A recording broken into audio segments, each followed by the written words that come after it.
Okay, maybe it's working now. I don't know. Is it? I don't know. Can you guys hear me? This is the same stream, the different stream, but type in if you can hear. Can you hear it?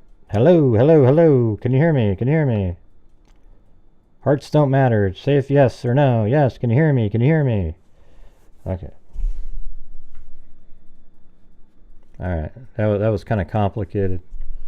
So I had you have a session that has a stream key, and then somehow it got disconnected when Zozo told me to put the hashtag on there. I switched back over and it disconnected it. Then I see that StreamYards is still streaming to that same key, but it's obviously not going anywhere. So then I used the same, because you can reuse the same stream and everything with the key.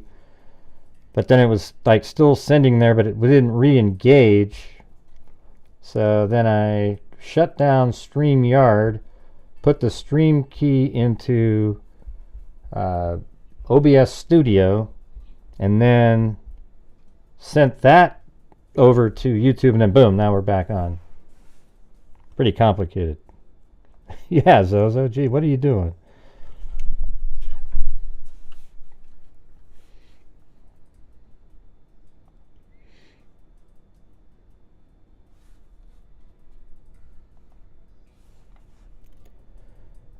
Let's see. Actually, she was just giving me a tag to put in there. So I'm gonna I'll put that in there.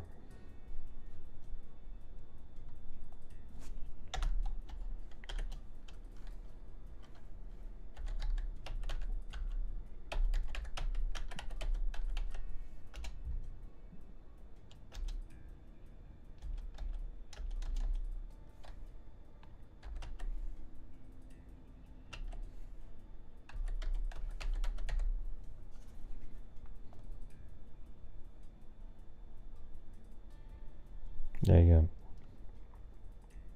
go. All right.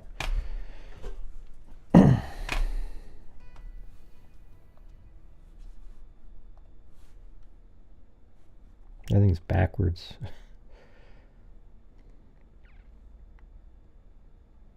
Maybe I can put this here and this over here. Yeah, maybe that'll work better. All right. So what's going on, you guys? I guess everything's working now.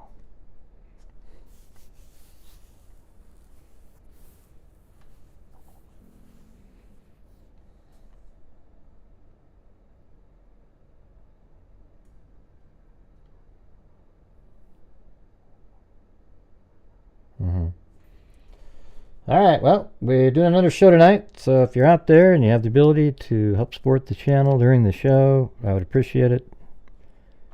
I know the economy hasn't really shifted around or anything yet, so but if you can, that'd be great. I saw Cheryl with the coffee there. I saw Watts, Richard Watts, and then there's a couple others. It's not on the stream anymore, so I can't see exactly what the activity was, but thank you.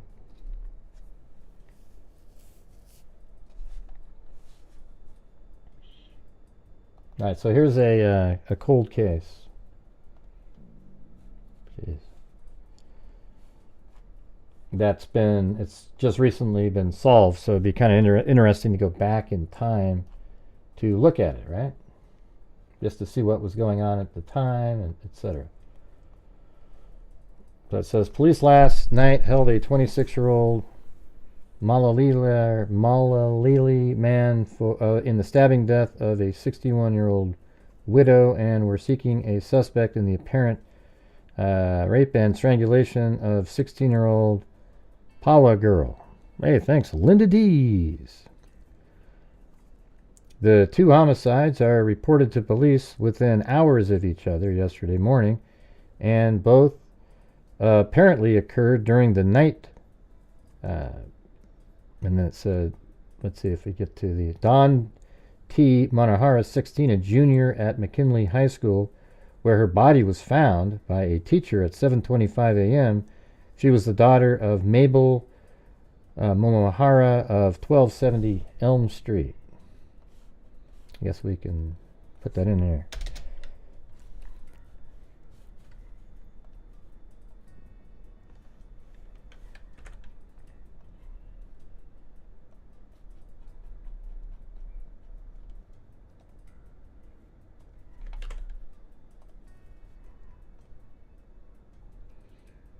Alright, and then we got 1270 Elm Street. Sounds kind of weird in Hawaii, doesn't it?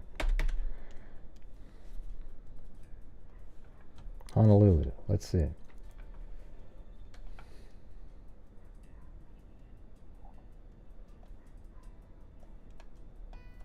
So apparently right there. Maybe that used to be a house. I don't know.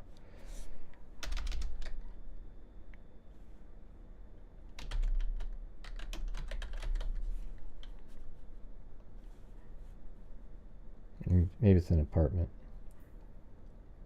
Oh yeah. Okay, there you go. So she lived in these apartments right here. Wang, widely known as a cook here, was Hawaii. Is that who that is? Okay, that's a different case. So I'm going to switch to the next article the next day in the paper, and it says, police today were looking for a man who was seen Sunday evening leaving a McKinney High School building in which 16-year-old Don D. Momohara was found strangled the next morning, detectives said. Lieutenant Gordon Lee, chief of police department homicide detail, said a description of the man and a car which he drove has been distributed to policemen. Lee declined to describe the man this morning, but confidential police circular obtained by the Star Bulletin says the suspect is an Asian man. They use a different word, Oriental. Nobody says that anymore. Between 18 and 22 years old, with shoulder-length, wavy hair which he wears combed back.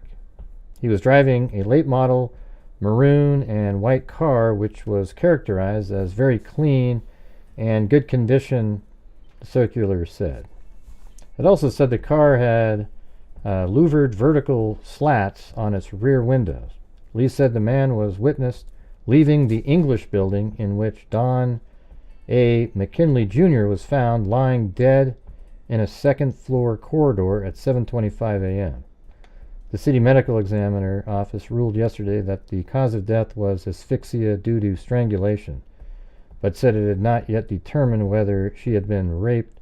Police said her dress was pulled up over her head. I mean, that's classic right there. All right, where's McKinney? McKinley High School.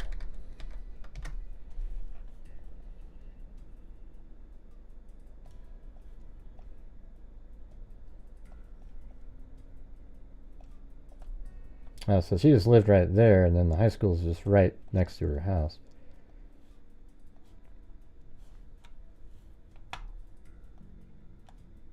And what was the building they called? Let's see. English building.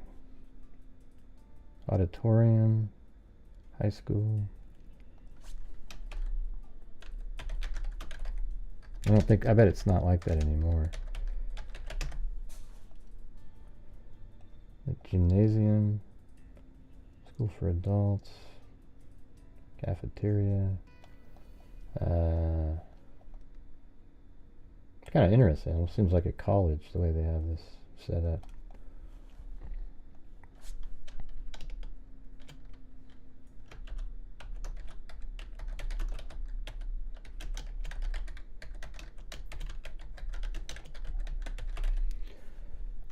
All right. Police said her dress was pulled up over her head. And 2 days later,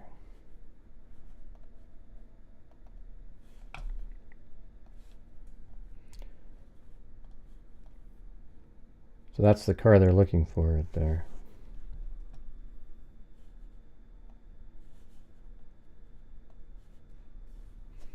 Homicide investigators are seeking a car similar to the one above in the slaying Sunday night of Don Momohara, 16, whose body was found Monday at McKinley High School. The maroon car with white top, probably a two-door Pontiac sedan with louvered opera window area, was seen Sunday night in the area of the building where she was strangled. The driver was Asian man with shoulder-length hair. Police are stopping and checking similar cars. They ask that anyone knowing of such a car and driver who might have been in the lower Makiki area Sunday afternoon and night to notify Lieutenant Gordon Lee of the police homicide detail. Detectives also were checking a man who placed a personal ad in last week's newspaper that read, "Don, I love you." Now, there's probably more than one person named Don, I'm pretty sure.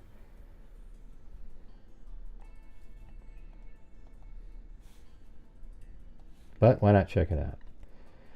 Police detectives have questioned several persons as possible suspects in the strangulation death last month of 16-year-old Don T. Momohara, but have released all of them. So we're actually, 3 weeks later. Lieutenant Gordon Lee, chief of... Thanks, Alley Cake! Lieutenant Gordon Lee, chief of homicide detail, said police are continuing the investigation, but would not comment further. The body of Momohara, a McKinley High School student, was found March 21st in a second-floor corridor of the school's English building. Her mother had reported her missing to the police the night before after her daughter did not return. I wonder if that was like a Friday night afternoon shopping trip. Lee said public response to an artist sketch of a man seen leaving the school grounds the night of the slaying and the description of a maroon and white car he drove had not been overwhelming. There haven't been a lot of calls from the public. Not when you compare this to the reaction we got after Don Bustamante was killed. Another Don. Jeez. And then there's, that ad saying, looking for a Don. Now there's just already another murder victim named Don. Bustamante, 13 of... Jeez. The light. It's crazy. My light just completely shifted on me here.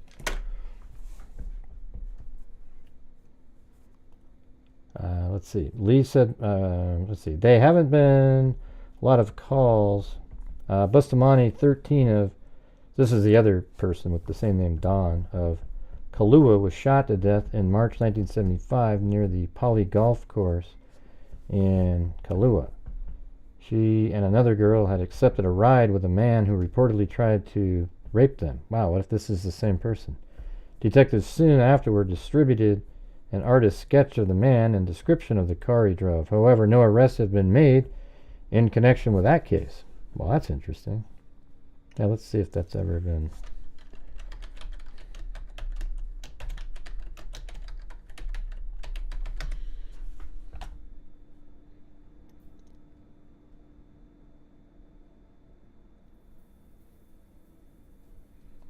Let's see. There's this thing, Haunted Road. This is the other girl, Dawn Bustamante. The unsolved murder of Nirmala Weddle. There she is right there. Before Nirmala Weddy's murder, many of you will still recall the story from 1975 of Dawn, who was also kidnapped and murdered on that short stretch of road. On Friday, March 14, 1975, Sherry McCoy and Don Bustamante decided to walk to the Kalapawai market. A man drove past the girls, turned around and pulled onto the shoulder to talk to them. The driver asked where they were going and kept trying to strike up a conversation. He asked the girls if they needed a ride. When they said no, the man became angry and pointed a gun at them. See what a gun can do, you guys? And threatened to kill them if they didn't get into the car, just like Richard Allen. Afraid for their lives, Don and Sherry reluctantly got into the man's car, and he ended up driving to the dark and deserted Kianaole Road. The stranger had already raped Don, and after passing car spooked him. Isn't that crazy? That's just like Richard Allen, right? The van, right? He led the girls into the bushes at gunpoint. I mean, that's freaking nuts. The stranger had already... Yeah, look at that. I mean, isn't that ridiculous? How similar that is right there? A passing car spooked him. He led the girls into the bushes at gunpoint. The kidnapper hit Dawn in the head with the gun, knocking her out. When he did the same to Sherry, she pretended to lose consciousness, hoping he would leave. Instead, the man knelt down and began to strangle her. Just when Sherry thought she was going to die, Dawn became conscious and started running. The man chased after Dawn, and Sherry then jumped up and started running in the opposite direction. Wow, isn't that wild, you guys? Another double situation, and the same age, as Abby and Libby, 13, 14. And in this case, they didn't stick together. One ran away. You gotta admit, that's pretty wild how similar that is right there. It's just not a bridge. It was a car, and abducted them off of a road at gunpoint. Is anybody here? Because there's no feedback at all, you guys. It's getting really old. Gotta be honest. Hey, thanks, Jessica Schubach. When he did the same to Cheryl, she pretended to live. Okay. Hearing a single gunshot, Sherry continued running and finally made her way to the parking lot of the Pali Golf Course. Let me see where that is. I guess it might be sort of interesting to see.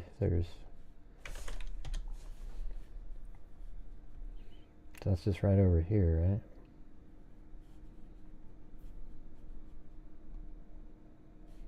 right? Right here. So this is the Pali Golf Course. I want to look more into that one.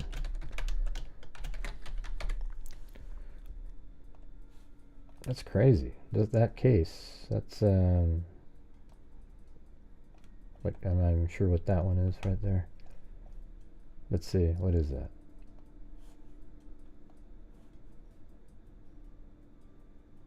That's well, it's underneath Paul Murdaugh. I don't know why that would be right there. It seems kind of bizarre.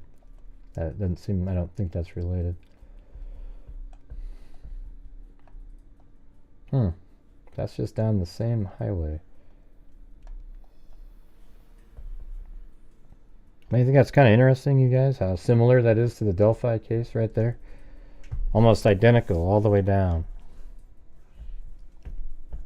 Doesn't seem like any of you actually heard what I was reading. Oh, except Jessica. She said that. All right. When he did the same to Cheryl, she pretended to lose consciousness. Hearing a single gunshot, Sherry continued running.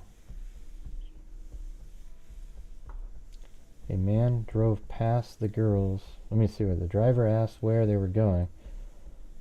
Afraid for their lives, Don and Sherry reluctantly got into the man's car and ended up, it's almost like, they went down the hill with them, driving to the dark and deserted Kianella Road. Let's see if that's here.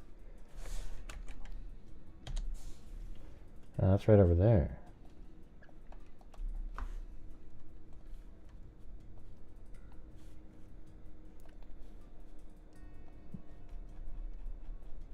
I think I'm going to put another folder in here with this name. These are the kind of ones that are interesting to me.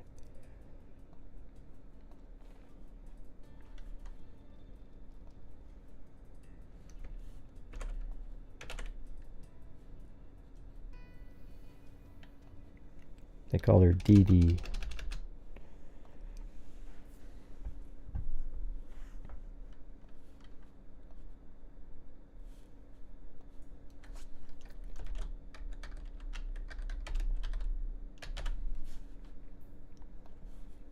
Right. And then where did I put that other pin? Because that's not in that one.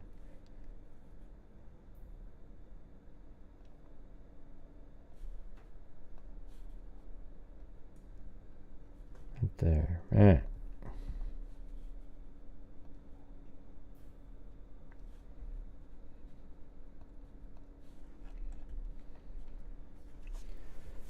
"13-year-old Don Didi Bustamante was found dead. It was years before and any charges were filed. Maybe it has been solved. Let's see. Any charges were filed in the case. However, it remains unsolved to this day."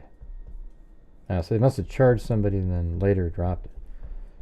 "The year before Bustamante murder, a man named Allo was arrested for bringing his wife to that road behind the golf course and shooting her. There have been dozens of stories of car crashes that resulted in the deaths of dozens of souls. There are even stories of horse-drawn carriages where the animals suddenly became spooked and galloped out of control, injuring and killing their drivers. That short mile-and-a-half road has been seen more death than most of the roads in our state. Finally, in 1986, the road was closed to through traffic for repairs and never opened again." Jesus, that's pretty wild, man. I wonder if there's somebody at least went on. Yeah, right there it looks like it stops. Yeah, that's pretty creepy looking, I guess. So I guess after this, is there any more? Oh, let's see. And we just totally veered off the original story, but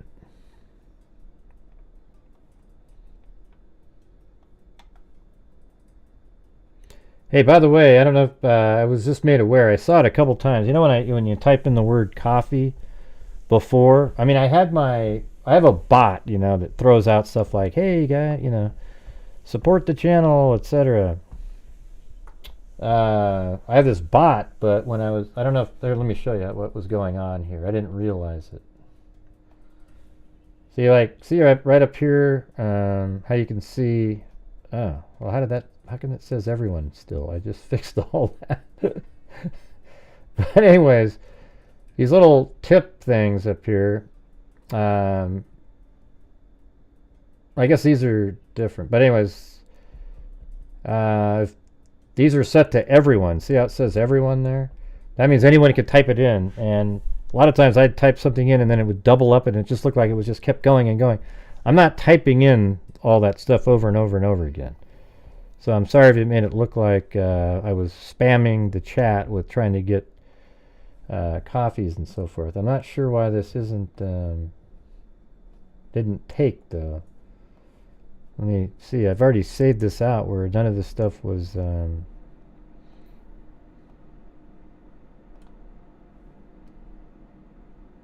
don't know. I'm actually gonna close it down and then maybe open it back up again. See what happens. But it was just like spamming the chat over and over and over again.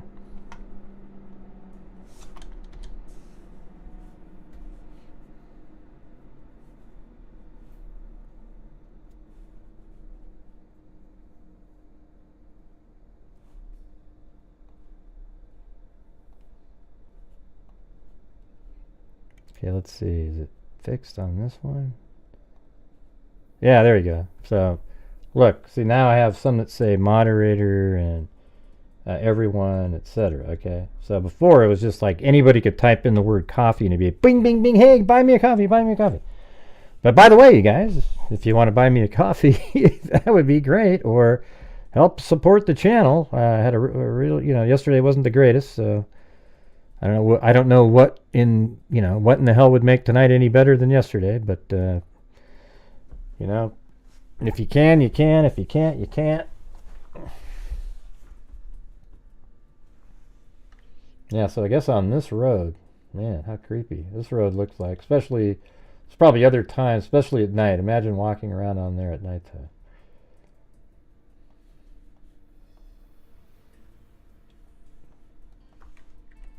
It's only a mile and a half long, too.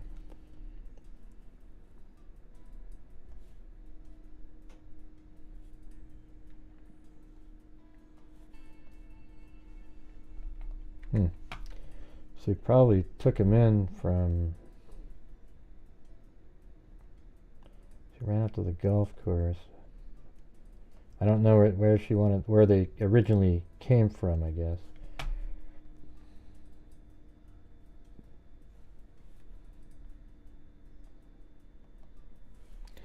All right, so that was that last one we were just reading here, where, on the other story, the 16-year-old that was found inside the high school.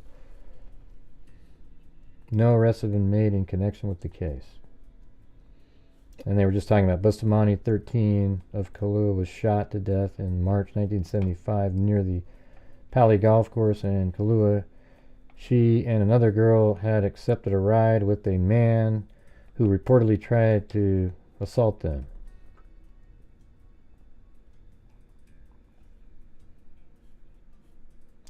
And then we got this one. 48 years after teen girl's murder in Hawaii, her former schoolmate is arrested in Utah. So that schoolmate would have been really young to have done the other one. Police have arrested a suspect in the unsolved murder of Honolulu teenager whose death rocked the high school where her body was discovered almost 5 decades ago. They said the man arrested, Gideon Castro, who was one of her former schoolmates who joined the U.S. Army Reserve after graduating. Got the hell out of Dodge is what he did. Don Momohara was found dead the morning of March 21st, 1977, on the second floor of a building at McKinley High School in Hawaii capital, according to Honolulu Police Department. She was 16 and a student there in her sophomore year. Officers at the time showed up to a gruesome scene. Momohara was partially clothed and lying on her back with an orange cloth tied around her neck.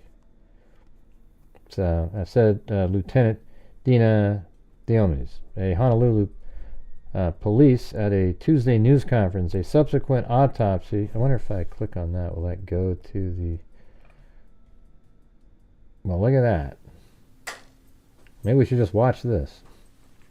And that's the Honolulu police so we can watch it.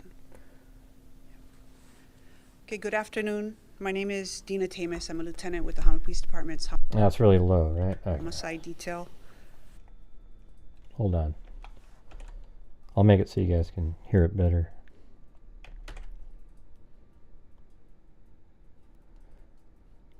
That was pretty cool to just randomly see that.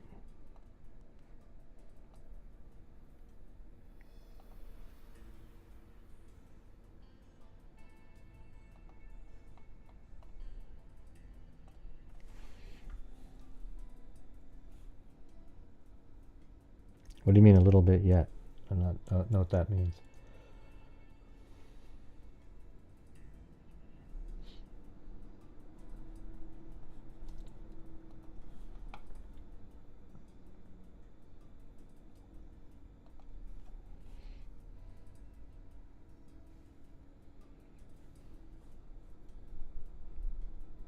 It's always better to hear it from them.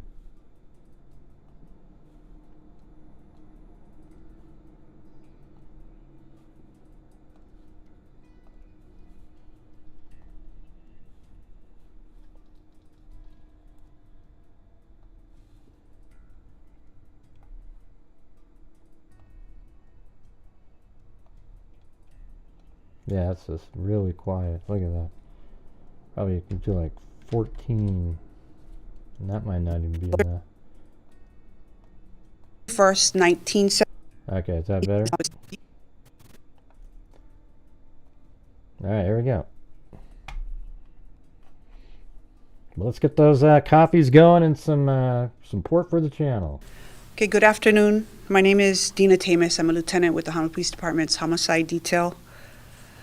Also with the cold case and strategic enforcement details. Today, I'm about to announce Today at approximately 7:40 a.m. with the assistance from the Unified Police Department in Utah, a suspect was arrested for a murder that occurred in Honolulu nearly 50 years ago. He's in a I will be giving an overview of this case, which led up to the arrest. home, like an old person. On home. March 21st, 1977, shortly after 7:30 a.m., HPD officers responded to McKinley High School on a report of a possible homicide on the second floor of the English building. The arriving officers found a 16-year-old female victim, later identified as Dawn Momohara, lying on her back, partially clothed. It appeared that she had been sexually assaulted, and she was pronounced dead at the scene. Several personal items were recovered at the scene, including her purse, slipper, shorts, and other evidence. An orange cloth was tightly wrapped around her neck. Homicide detectives learned that Dawn was a sophomore at McKinley High School. The morning before she was killed, Dawn had received a call from an unknown male. Later in the day, she told her mother that she was going to Ala Moana Shopping Center with some friends. Yeah, let me hear that part again. Several personal items were recovered at the scene, including her purse, slipper, shorts, and other evidence. An orange cloth was tightly wrapped around her neck. Homicide detectives learned that Dawn was a sophomore at McKinley High School. The morning before she was killed, Dawn had received a call from an unknown male. Later in the day, she told her mother that she was going to Ala Moana Shopping Center with some friends. That was the last time that Dawn's mother saw or heard from her daughter. An autopsy was performed by the chief medical examiner, which determined that the cause of death was asphyxia due to strangulation, and the manner of death was declared homicide. Dawn had sustained injuries around her neck where the orange cloth had been used to strangle her. The medical examiner further related that Dawn sustained injuries consistent with sexual assault. Scrapings recovered from the scene and during autopsy were examined and determined to be seminal fluid with the presence of spermatozoa. As part of this investigation, detectives interviewed numerous friends, family, and acquaintances of Dawn. One witness reported that on the night before Dawn died, between 9 and 10 p.m., he and his girlfriend drove through McKinley High School campus and observed a car and a male near the English building.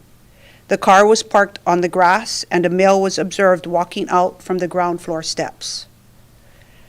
The witness circled his car back around, but the male and the car had already left. The witnesses at that time described the male as an Asian male, approximately 18 to 22 years old, between 5 feet 5 and 5 feet 7 inches tall, approximately 140 to 150 pounds, with a light tan complexion, with dark wavy shoulder-length hair that was combed back. He was wearing a plain light blue pullover type collared short sleeve shirt and a dark colored long pants with an unknown type of footwear. The witnesses described the vehicle as either a 1974 or 1975 Pontiac Le Mans, Buick Century, or a Buick Regal. He said the vehicle was a two-door hardtop with a white vinyl top and red or maroon bottom, large rear wheels and white raised lettering and grille-type louvers. A second witness confirmed the vehicle description. A composite sketch of the male was released to the public but failed to provide any substantial leads at the time. On March 28, 1977, detectives interviewed Gideon Castro, later identified as the suspect in this case.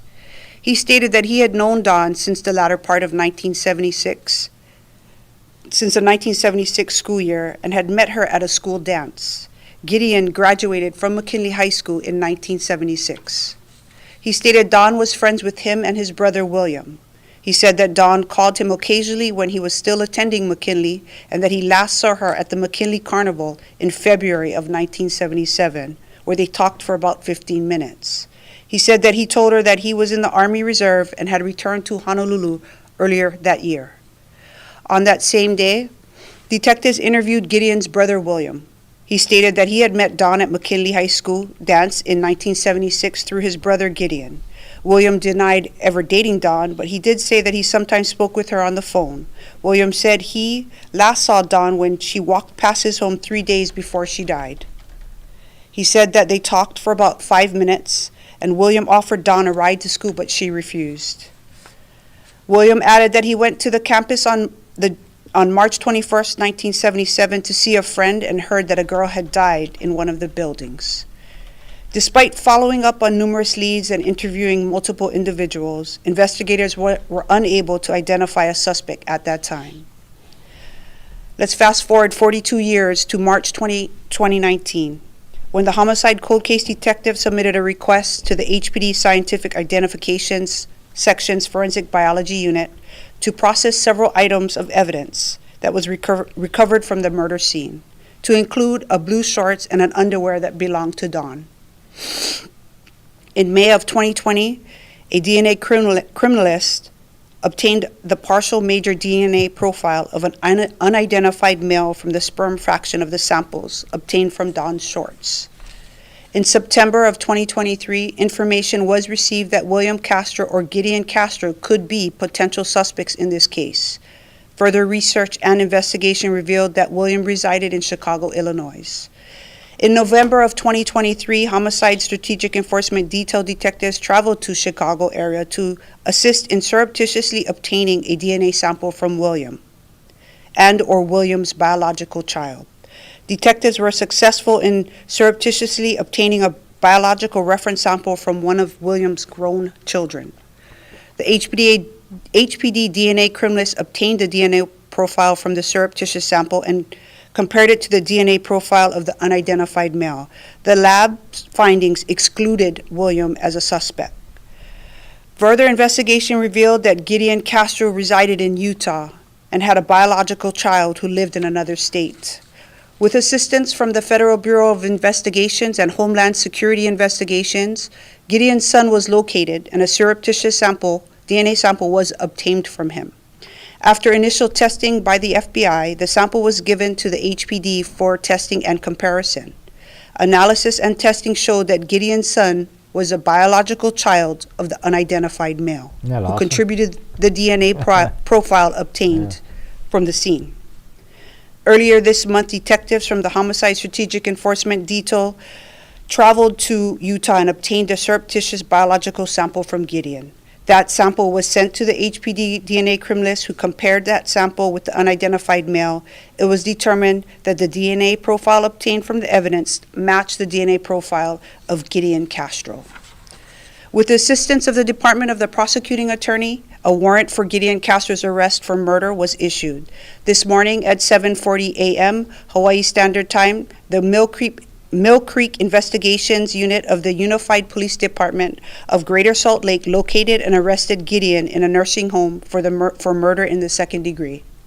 In the weeks leading up to the arrest, our investigators worked with HPD Scientific Investigative Section's DNA lab and the Honolulu Prosecutor's Office to develop probable cause for his arrest. We also worked with our federal partners, the Federal Bureau of Investigations and Homeland Security Investigations, and want to thank them for their assistance, which was instrumental during the investigative process. We also wanted to thank the Unified Police Department of Greater Salt Lake for their assistance in locating and arresting Gideon Castro for murder, and special thanks to Sheriff Rosie Rivera of Salt Lake County and her team for making possible the arrangements to accommodate Gideon Castro as he awaits extradition to Honolulu.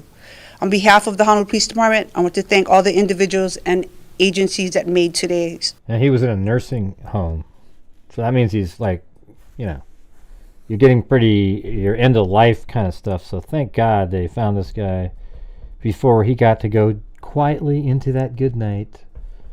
He's going to get to know that his whole family knows what he did. Today's arrest possible.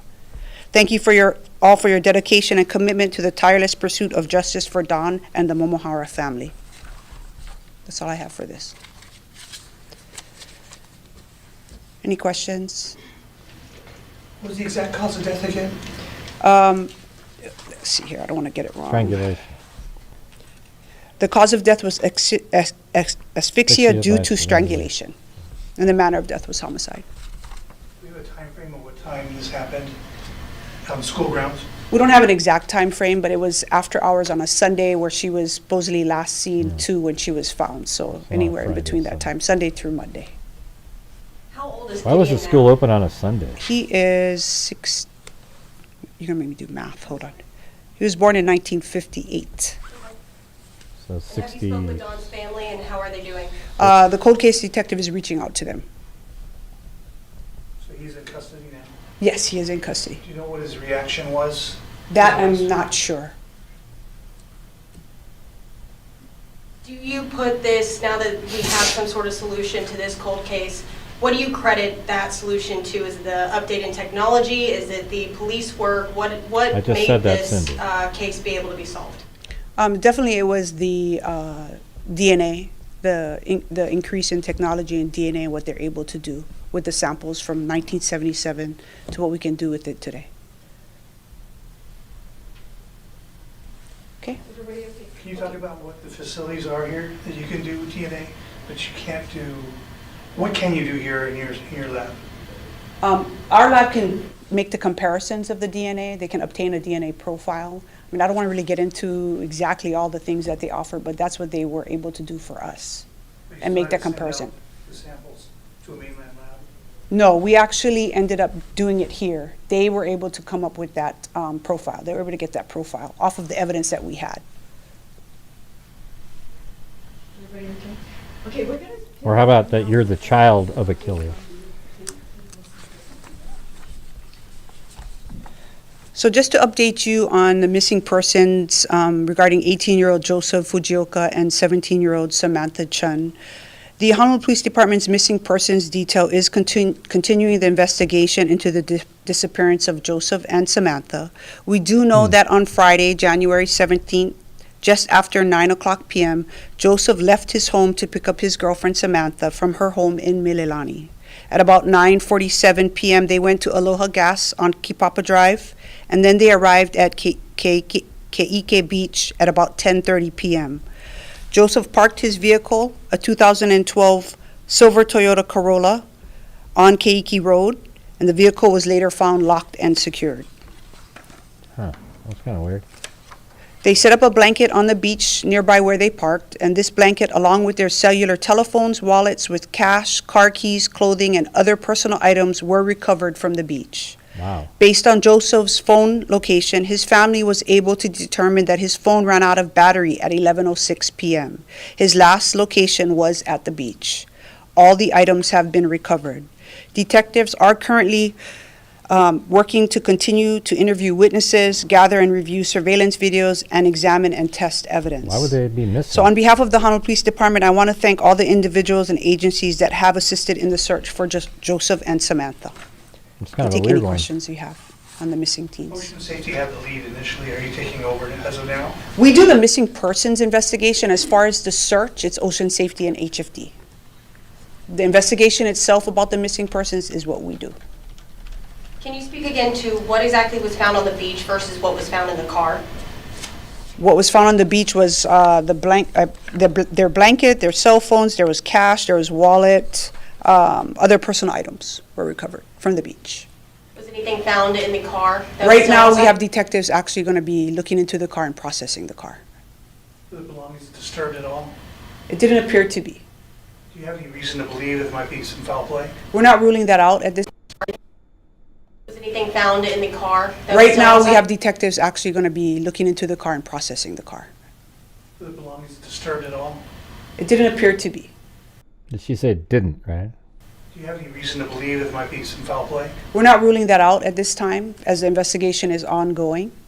So there's not much more I can tell you other than that.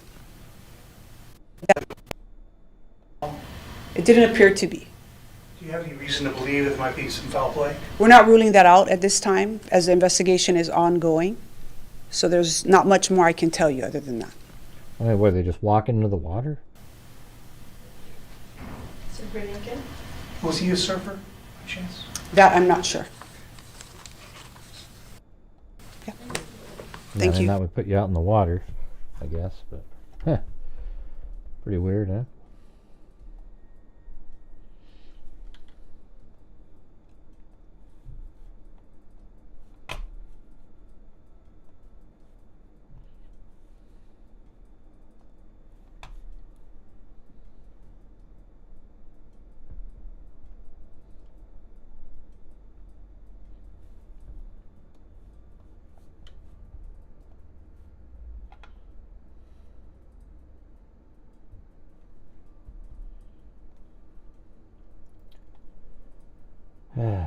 Man. I guess my theory is correct. I'm gonna have to start just covering Coburger and those kinds of things. I mean, look at 162 people.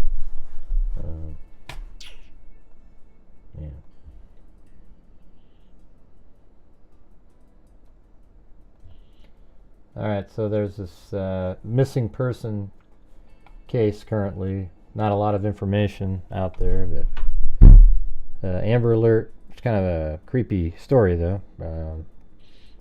Juan Mejia Acevedo says the child was abducted on January 24th, 2025 at approximately 9 a.m. The child is believed to be in extreme danger and was last seen in the 200 block of Micah Avenue, Virginia Beach. So I guess we could get him in here.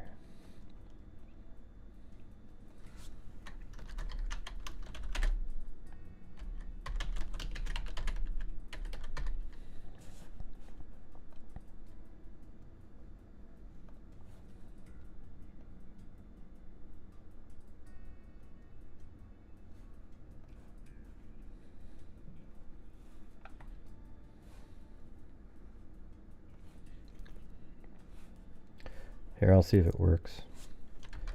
Maybe you guys can do a coffee. Does that work?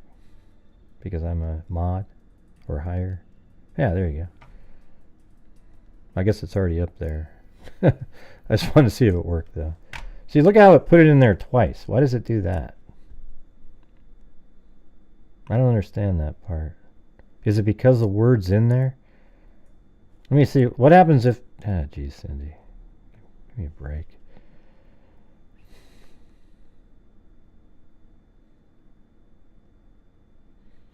I wonder if it's because the word's in there.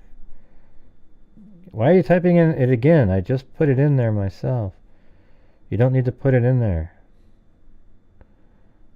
Yeah, I made it so it doesn't work for anybody but moderators. But when I just typed it in, I wonder if the word... Let me just check something out here. One day, my friend bought me some coffee. Does it show up in that? Hold on, let me check.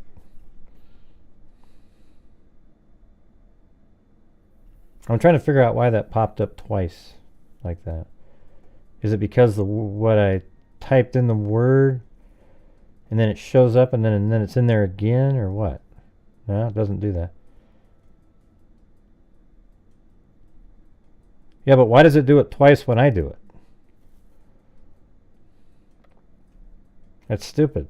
Like, watch, I'll do coffee, right? And let's see. And then 1, 2. Like, why does it do 3 now? Oh my God, what what the hell is that? I mean, that's ridiculous. Why would it be 4 times? Does it read the word? Wow. No wonder, like, people are like, God, Gray, you keep spamming the... I didn't try to do that. Yeah, I see 4 of them there. I don't know what the hell that is. Yeah. Why do you keep typing that in, Cindy? And then why is it showing up again?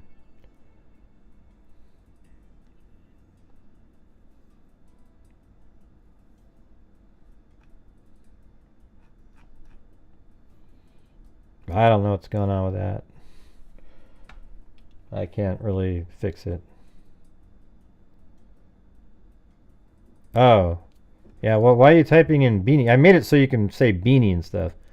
I just don't want the, support the channel stuff spamming over and over and over again. Like if you guys, every once in a while type it in or whatever, that's great, but I don't want it just like... I'm not sure why you're doing that, Cindy. Can you just... Are you going to buy a beanie? Yeah. Hey, thanks, Laura. Yeah, so it's right there. And so that's it. Yeah, there's Beanie, Beanie 2. Yeah, so like PayPal, Venmo, all that stuff is up to the moderators now.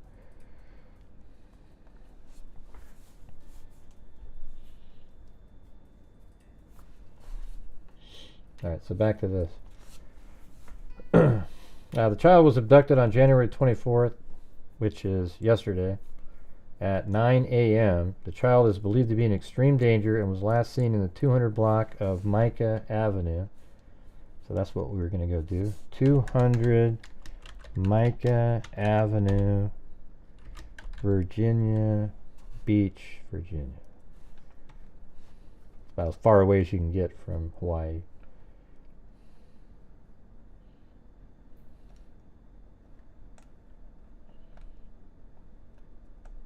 So that's the 200 block. Micah. Oh, that's Micah right there. That's probably an apartment complex.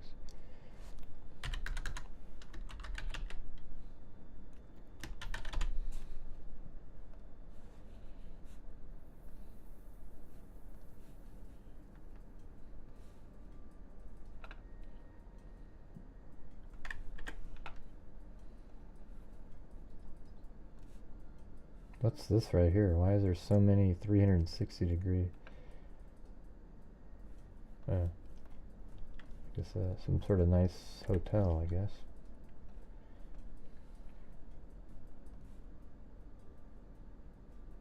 Wow, this whole area is not on Google Earth. But it's in there, so maybe it's like a private apartment building. So it doesn't look like, it looks like a pretty decent apartment.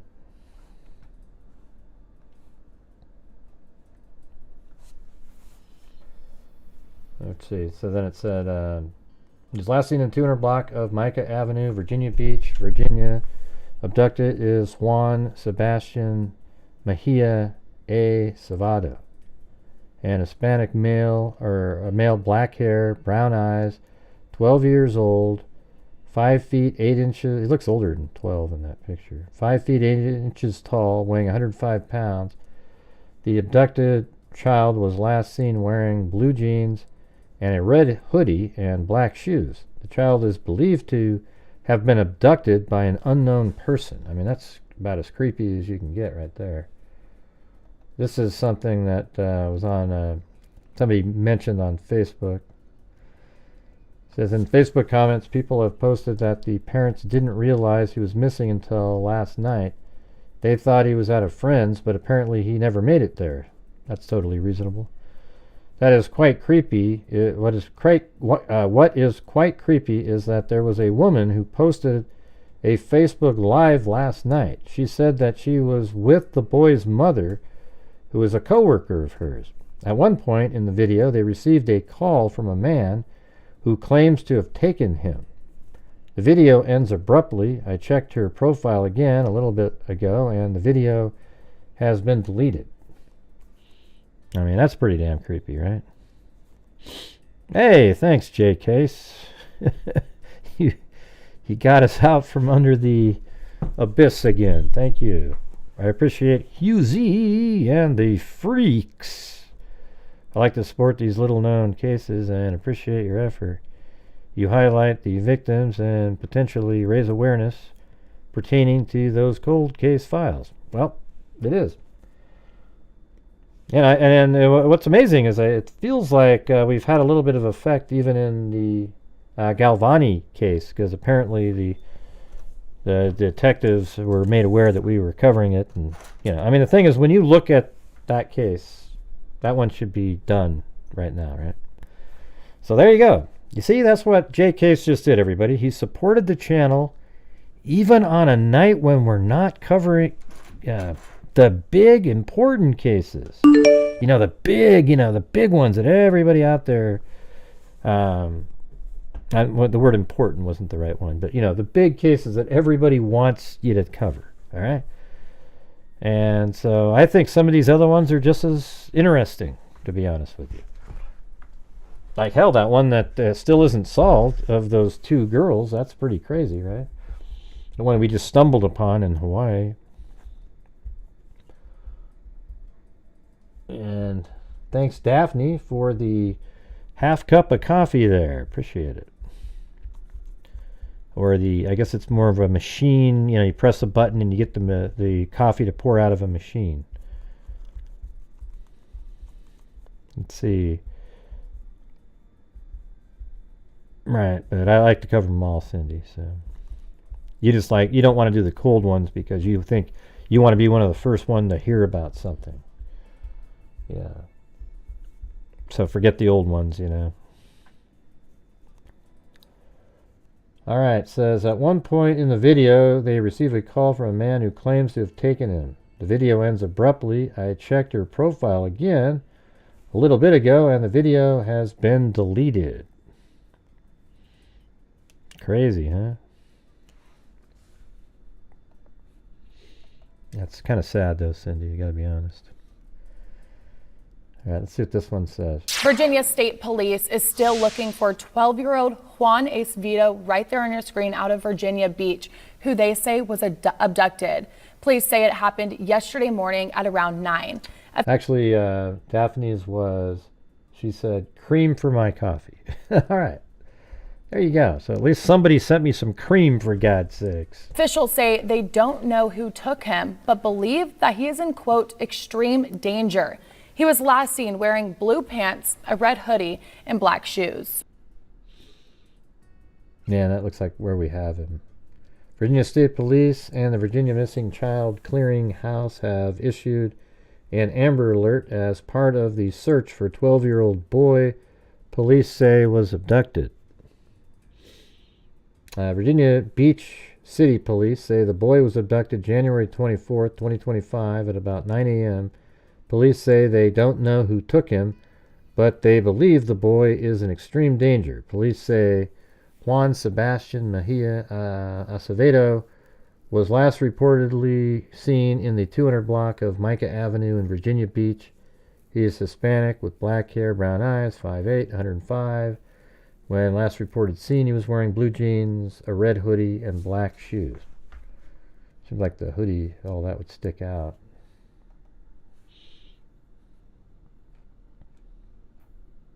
Let's see what this one. According to the alert notice, Acevedo was abducted 9 a.m. Where do you read that part? While searching, officers said additional information led them to handle the case as an abduction. During the investigation, officers submitted an Amber Alert request to Virginia State Police shortly after 2 a.m. State Police reviewed it before issuing an alert early Saturday morning. Police are still, when they did an Amber Alert, did it involve a description of a vehicle? Police are still investigating. Virginia State Police and Virginia Beach Police were at the Cambria at Cornerstone apartment. It's probably the same. Cambria at Cornerstone apartment complex. Yeah, see, it's right there. And that's actually, wow, that's crazy, because that's the one that had the pictures in it. I mean, look at that. I mean, that might just be the main office where everything looks great. But I mean, it looks like a pretty decent place to live, An actual gym and I don't know if that's a pool, right? Whatever that is. Looks like the inside. I guess I missed the little circle.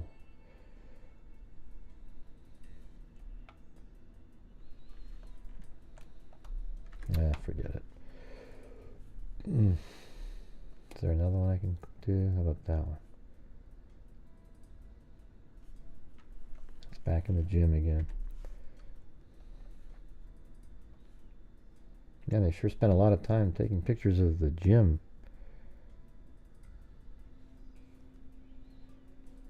That means they know for certain that something happened where he was taken by somebody. That means they either have him on camera or somebody observed something that, like, he was forced to leave with the person. And apparently, through investigation, they realize he doesn't even know the person. So this is creepy. This is one of those ones where you lead to serial killer type people. Like, this person doesn't know. I mean, he could have been taken into trafficking or some shit like that, but I mean, he's 12. I don't know, man. This doesn't sound good. Yeah, maybe there was a call like that. I mean, it looks like a pretty decent apartment.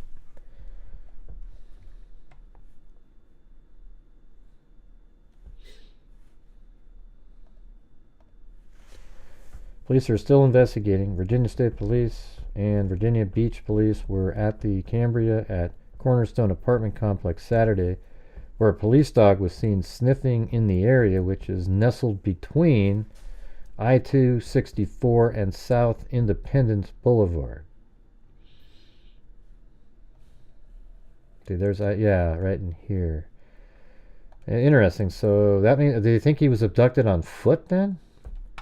I mean, that's crazy.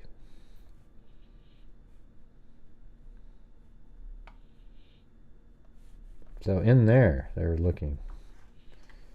Man, that's a little ominous. I mean, but that's odd.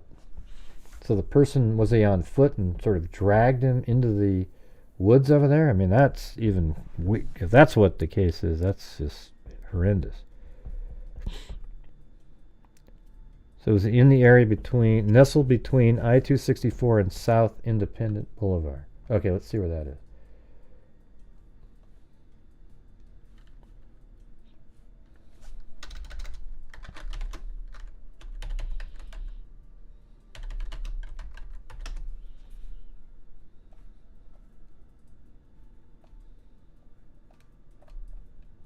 Okay.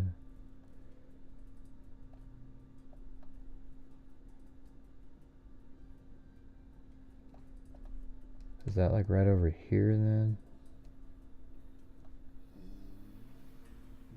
I wonder why they're looking there.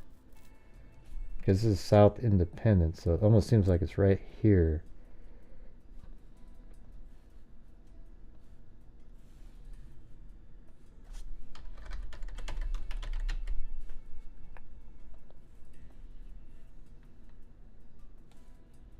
I wonder if they're thinking they. Jeez, that's. You know, I guess like the car could have came around and pulled over right here, something like that. Brought him into the woods there. All right, guy, if you're out there, if you can help support the channel, I would appreciate it. Thank you. We had Jay Case, and then very little other than that. All right, so we've got they went missing. He went abducted or something from right around in here, and then they were looking in this wooded area right there.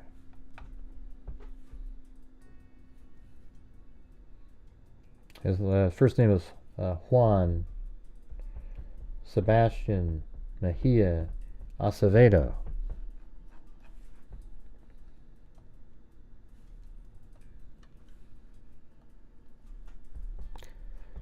If you have need more information or want to give some information, call 757-385-4101.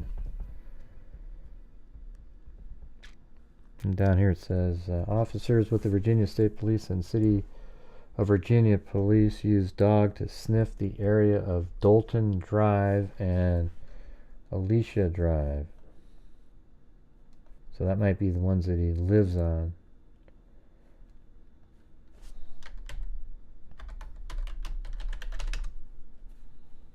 Okay, well, I guess that's Dalton Drive. I guess I don't know why they're doing this. This must have been on foot. For them to be using dogs, abduction must have been on foot. Doesn't that make sense? So you're not sniffing if a car drove by and picked them up, they're not sniffing.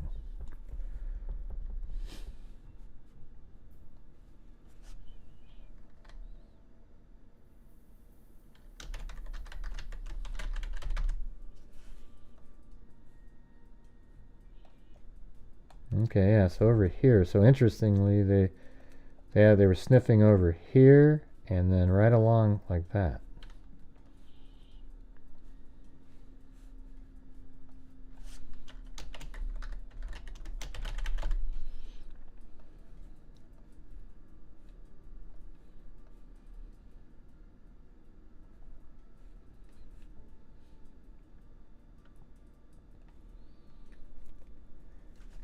And it says, outside the Cambridge at Cornerstone Living Complex in Virginia Beach. On Friday, January 24th, Juan Sebastian Mejia Acevedo, 12, is believed to have been abducted and was last seen in the 200 block of Micah Avenue inside the Cambria complex. Wow, it'd be cool if there was more information on this one. Wow, I wonder what the parents actually heard.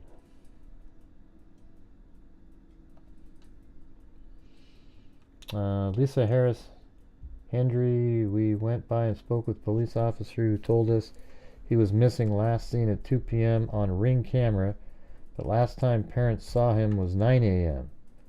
No suspect of vehicle description, basically because the kid just vanished. Oh, really? That's why they say he's abducted, because he just vanished? Oh, man, is this going to turn into another... I mean, believe it or not, his second name is Sebastian. I mean, are we going to get another Sebastian Rogers out of this? Man, crazy. Well, we got it all, the pins in there. I don't know. These people that just type stuff in, we don't have a clue if they know anything at all. I don't think they would be that careless to just go, well, we believe he was abducted because we didn't see him. That's just not what they do. I don't believe that at all. Okay, I don't believe it at all that they think he was abducted merely because he just doesn't show up on other cameras. That's not how they do it. There's got to be something else that points to that. Because you would say that Sebastian Rogers was abducted if that's the case. And there's no way of knowing that. They know that he was abducted by an unknown person. Somebody he didn't know.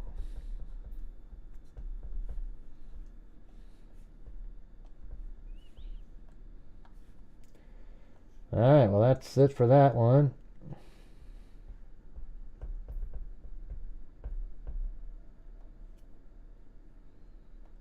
And then how about we go over this crazy I think it's Suchir Balaji case, like this guy that worked at ChatGPT, and they thought he took his own life, and people think he didn't. So we can definitely take a look at that.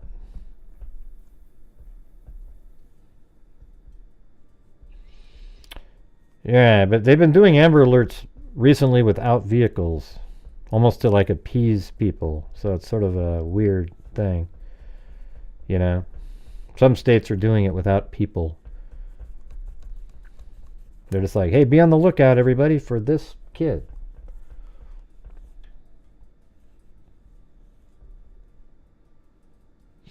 No, we didn't address that. I used to think that Amber Alerts are only if there's a car. I did say that in the beginning. Amber Alert, usually they have a car. Do they have a car? And I don't know if there is a car. They didn't describe one. All right, we have 0 channel members tonight. We are stuck at 32%, and we're just kind of limping along. We're only got 6 days left at the end of the month. All right, so we were starting to make a little progress for a couple days when we did Delphi, and then after Delphi, it just kind of went backwards again. So if you guys have the ability to help support the channel, to keep us going, keep us doing what we're doing, I would appreciate it.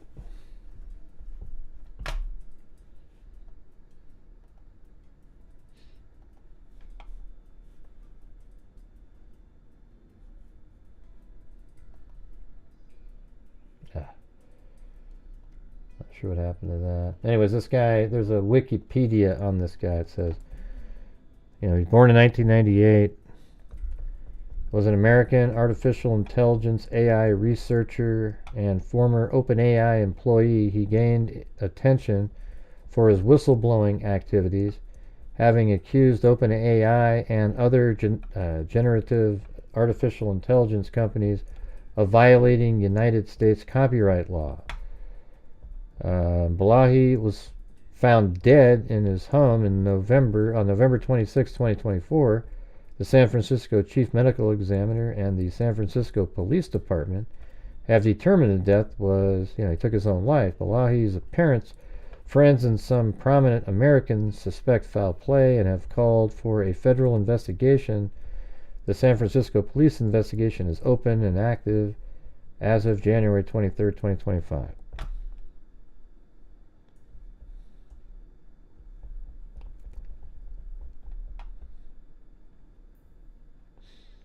On October 23rd, 2024, which is 3 months ago, Balaji alleged that products like ChatGPT violate United States copyright law because they are trained on the products of business competitors, and because the chatbot's outputs can then imitate and substitute those products. He said that ChatGPT and similar chatbots are ruining the commercial viability of the individuals and organizations who produce the data that the AI systems are trained on.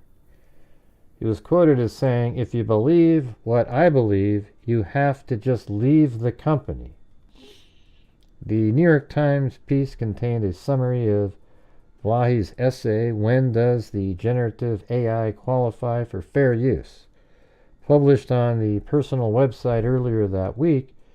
In the essay, he mathematically analyzes outputs of large language models such as ChatGPT and argues that they fail the four-factor test for determining fair use under U.S. copyright law. He further suggests that the argument could be applied to other generative artificial intelligence products as well. I mean, maybe in the future they're going to have to, like when anybody does a search, and you're a paying member of ChatGPT, maybe ChatGPT has to give a fee, a slight fee, like in pennies, to various, wherever source they got it from. I don't know how you would do that. It's like having the encyclopedia at your fingertips. ChatGPT. Like you can actually literally communicate with it, train it to get a little bit better at what you're trying to talk about. Anyways, so let's just see what it says here. This is one of the longest Daily Mail articles I've ever seen. But maybe we'll just go through this whole thing.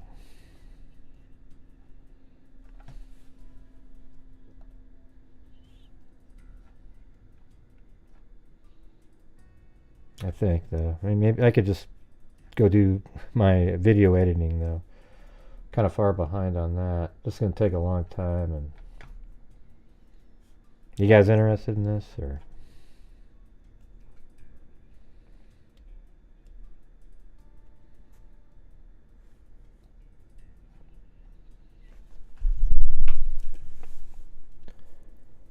Yeah. Okay. Just 40 minutes after police broke down Suchir Balaji's door and found him lying on the floor of his apartment, they declared his death suicide. The tech protege, 26, who just a month earlier blew the whistle on OpenAI dubious methods of training ChatGPT, shot himself in the head. Case closed. But when his parents, Purnima Romaro and Balaji, stepped inside his home after his body was carted off to the morgue, the scene didn't make any sense. Photos obtained by DailyMail.com show blood was pooled next to the bathroom door where his head lay, but also splattered around the bathroom far from the body. Lying on the bloodstains were one of Balaji's wireless earbuds and two mysterious tufts of what appeared to be synthetic hair like from a wig. His home in a high-end building on Buchanan Street in San Francisco Mint Hill neighborhood was also ransacked like someone was searching for something. After seeing there is so much blood everywhere, I don't know how they think it's a suicide. It doesn't look close, his father Ramurthy told DailyMail.com. Balaji's parents refused to believe their son took his own life, insisting it was a cold-blooded murder despite police declaring there was no foul play. Yeah, I mean, that's dried blood and everything right there. So there's all this blood on the floor there.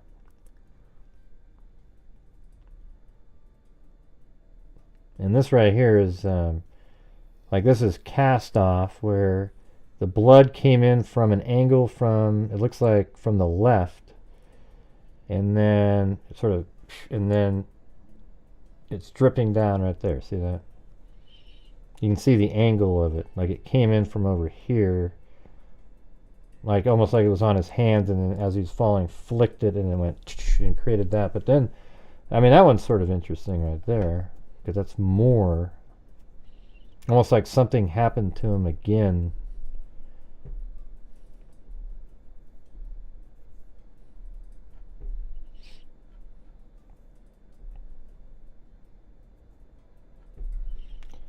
His apartment sits frozen in time, never cleaned and touched as little as possible since police left on November 26th. Neither have they held a proper funeral or buried his body, instead raising $85,000 to pay lawyers. One of them was a UCLA pathology professor, Dinesh Rao, who wrote a preliminary report on the scene obtained by DailyMail.com. The report included dozens of photos showing the condition of Balaji's one-bedroom apartment, along with earlier images taken by his family. The bachelor pad is relatively orderly through the entrance and lounge area, but rapidly changes as you get closer to where he died. Thanks, Moofies. His last meal, a half-eaten ready meal with brown rice still in the plastic tray, sits on his cluttered desk with fork and restaurant receipt. Worse still is the kitchen table strewn with clutter, some of which spilled onto the floor along with pieces of chocolate. The disturbing surroundings supports possibility of fights resistance which need to be corroborated with other forensic evidence. I'll tell you the thing that I noticed. It looked like there was almost like he was flossing his teeth when he was shot. I mean, who the hell shoots themselves while flossing their teeth? That doesn't make a lot of sense. Yeah, I guess these are people looking around.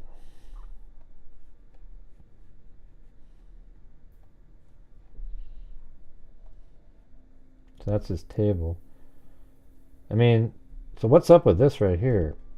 I don't think even somebody that's messy would just leave like a bunch of bars on the ground. That sort of looks like something's happening in there.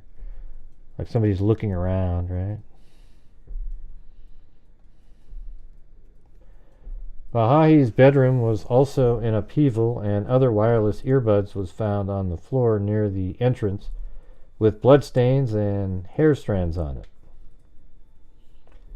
Close by, just outside the bathroom door near the hinges, was a large area of dried blood with the other earbud and red shopping bag. Splattered blood extended up the door and door frame about 18 inches, dripping down the floor, and a splash extended just past the threshold on the bathroom tiles. One tuft of synthetic hair was jammed into the corner of the door and other, including a pin so coated with dried blood it blended into the pool. The hair had also been physically examined and will soon undergo lab tests along with blood samples to find out what it is made of and if there was anything else DNA at the scene. Anyone else's DNA at the scene. Inside the bathroom were drops of blood across the tiles on the cabinet next to the sink and on the cabinet handle on the other side of the room. Rao wrote that some of the drops of blood appeared to have fallen while victim was sitting or possibly crawling, and others while standing. Some of the blood could have been coughed up. Yeah, I was kind of looking at some of that stuff. Also on the floor was a knocked over trash bin and a plastic floss pick. Oh, there you go.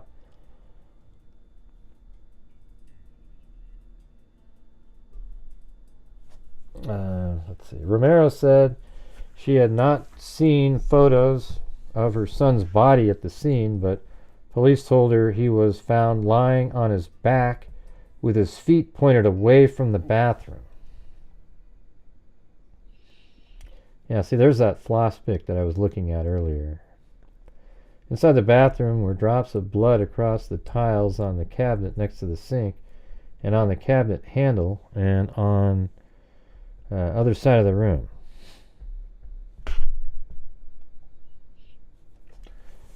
And they actually have like a cool 3D model of it, really. I mean,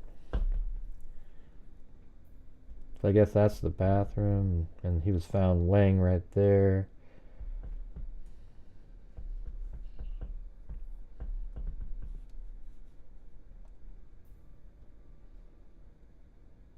Yes, that seems like the blood, in this instance, came in from the left at an angle, and there were big drops, and then it sort of went through, and then the gravity took over, and then it comes down. But sort of like cast off coming from that direction.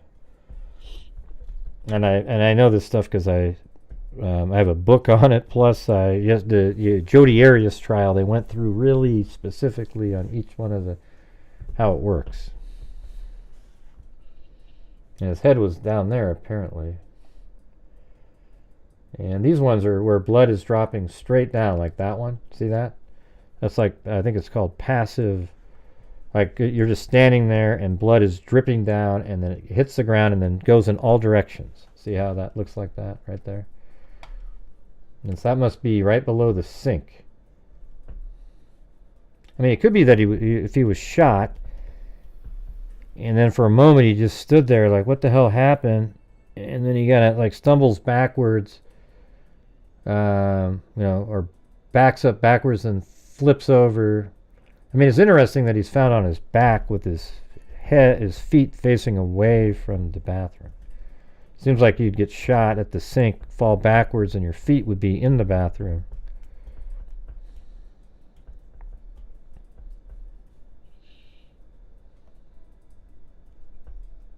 And then this was an interesting thing that I noticed earlier from a different angle.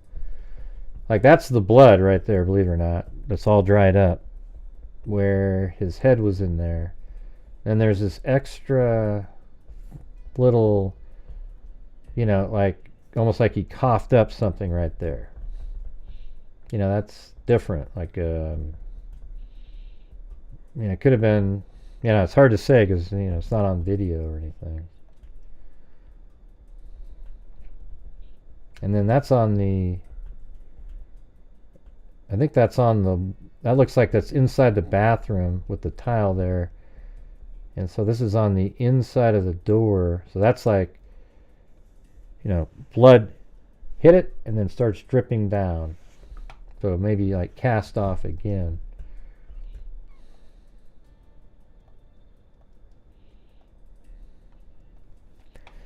All right, you guys, if you're out there and you can help support the channel, I would appreciate it.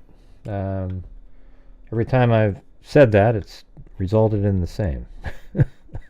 I don't know. Does putting me in prison help? Is that where we're at now? All right. She also said the private autopsy she paid for showed the bullet was shot from above, entering above his nose, and lodging. I guess you could look at it like he was walking out of the bathroom, or if he shot himself right at the exit of the bathroom. Well, look at that. Moofy threw me in prison. I guess that's my only option tonight, you guys. Let's see. My problem is I will not get bailed out. But we can always try. Here we go. Well, we're stuck in prison now. Darn it. Moofy threw me in there. Yeah, he looks like he, obviously a real smart kid, for sure.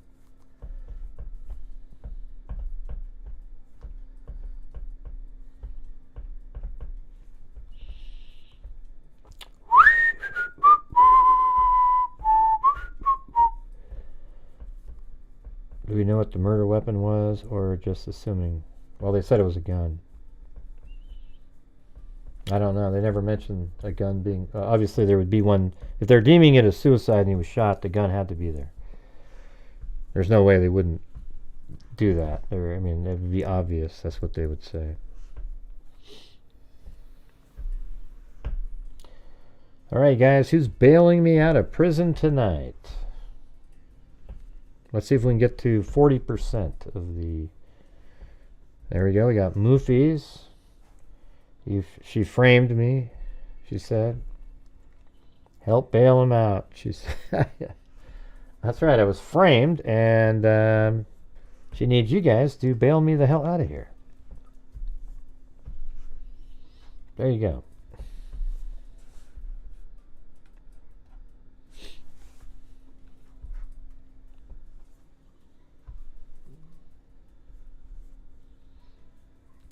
What you in prison? I don't know what I'm in for. She threw me in there. I go, hey, I guess, yeah, we saw the tray of bullets, KK. Let us just go through it the way we're going to go through it.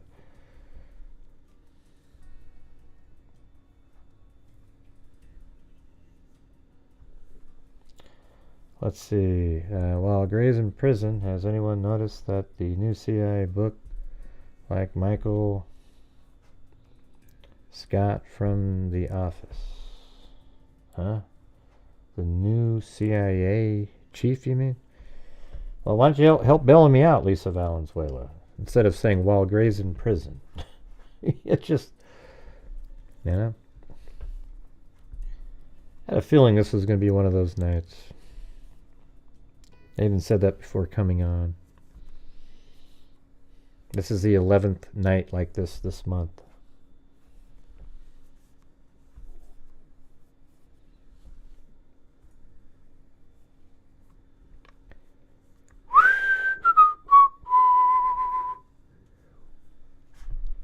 Let's see.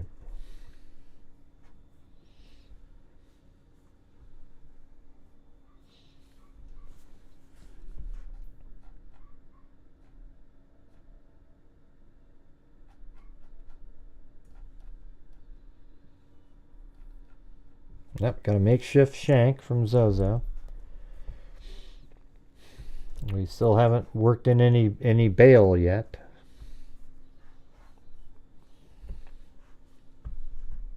Thank you.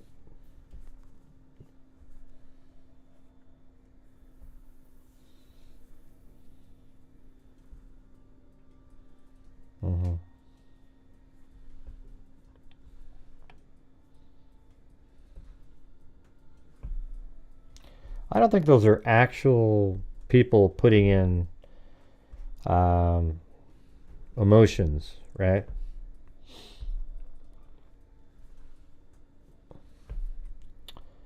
Guess if we don't get bailed out, we'll wait about 2 more minutes and call it a night. See, there goes Gray again. If they don't bail him out, well, listen, I got to do something else to help bring in, if I make a video or something, maybe tomorrow I can do well on it. I don't know. I'm trying my best, you guys. I don't know I can't make stuff exist. All right. So if I have to sit around and make 3 videos a day, that's what I have to do. All right. I might not be able to do the live streams. People seem to be more happy to contribute when we're covering the really big cases, and when we're not, it's absolutely a struggle, as you guys see. Hey, look at that. Sherry just gifted membership. Nah, those people, that thing just goes on and on and on no matter what. 100%, 100%, 100%, 100%, 100%, 100%. Well, thanks, Sherry, for gifting a membership to Angela Black. Hey, thanks, Indiana Nana. And we also had Lisa Valenzuela with is that bail? Did you put bail on there? You didn't say what it was for, Lisa Valenzuela. No, you sent a coffee to go with the cream. All right. I think we're about $12 away from being bailed out. I got to send a coffee to go with the cream. Look at that. What is that? That's 6 years, or 5 years, right? 5 years of hell for Zozo. No, I haven't seen any of it. I'm just covering it right now, just like you. If you have it, you can send it over. But let's see.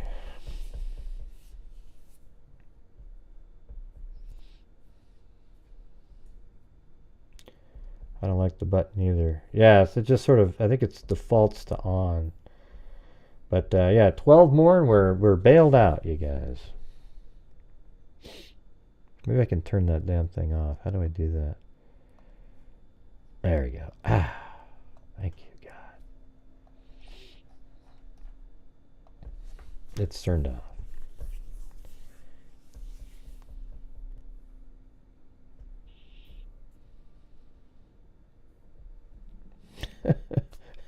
Well, we're just trying to, somebody threw me in prison, and that's what's going on here. Maybe that'll work that way. Let's see if it's back door. Maybe we'll just use the coffees that were got for the bail. All right. Did have 2 of those.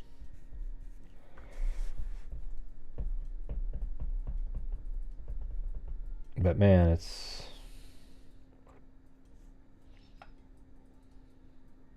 Thank you, God in gray. What?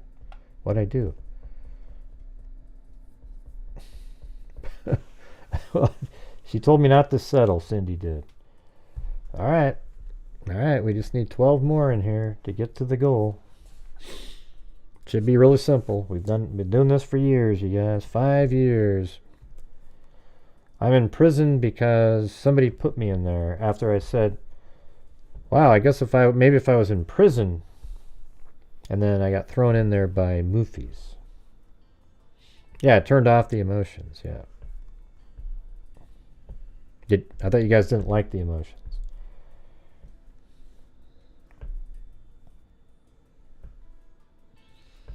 It's just one of those nights, huh? Thanks for turning them off. Who's got some money, Cindy says. I guess nobody does. Yeah, I don't really like the emotion thing myself. The trolls might like it, but... Oh, you thanked me for turning off the emotions. I get it.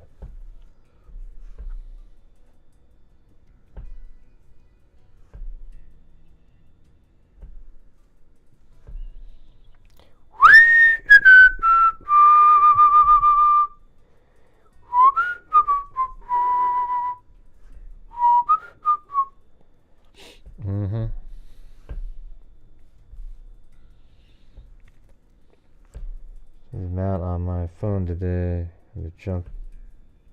You don't have to. Maybe things will start to get better. I doubt it. Right. I mean, it's got worse since then. You would think just the enthusiasm, knowing things will get better, would make things better, but it's gotten worse. It's actually bail money. Oh, yeah. All right, Kayla. There you go. Hers says, all I have left, use it for bail. Well, if that's all you got left, let me send it back to you. I don't want you to feel like nobody has to send anything in. I'm just trying my damnedest to keep us afloat here, you guys.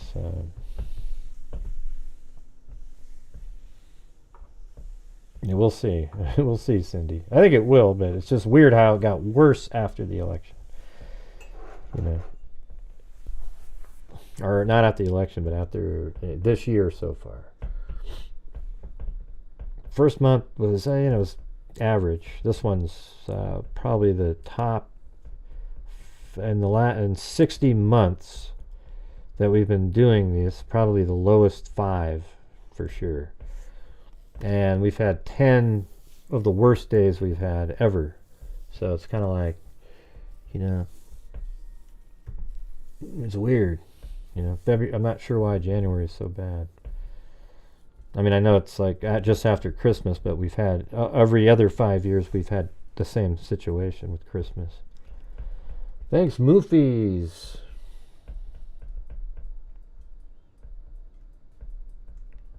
Like this. What do you mean like this? I hope the little amount I gave went towards bail. Let's see, where was that? Oh yeah. Make it what you do. Well, yeah, it's just on the screen right now. Now we're $9.16 short. You know, those courts these days, they're pretty strict. Okay, good, Kayla.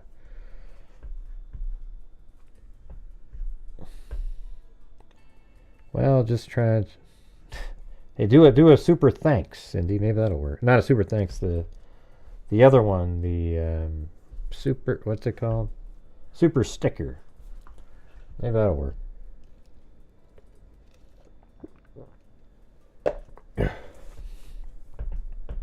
Down to 2 dogs now. Yeah, I mean, I like Benny's more like. I don't know, it's so weird. They're both just strange little Benny and Clancy. Clancy, I was telling Allison Galvani earlier, how I actually witnessed Clancy marking like this little doggy bed when I put him in the living room for a little bit, and he did it so fast. It was like he would win one of those quick gun, like a quick draw McGraw.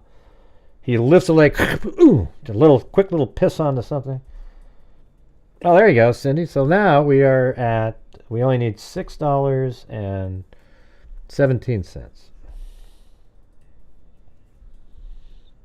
that's to get us to 40% of a goal where I would donate the 5 memberships. Yeah, so let's see. Yeah, but I mean, it's so amazing. He just sticks out like a boop. I mean, like literally like a quarter of a second, he sneaks that little pee in there. It's the weirdest thing I've ever seen. I've never seen a dog mark like that. It's unreal.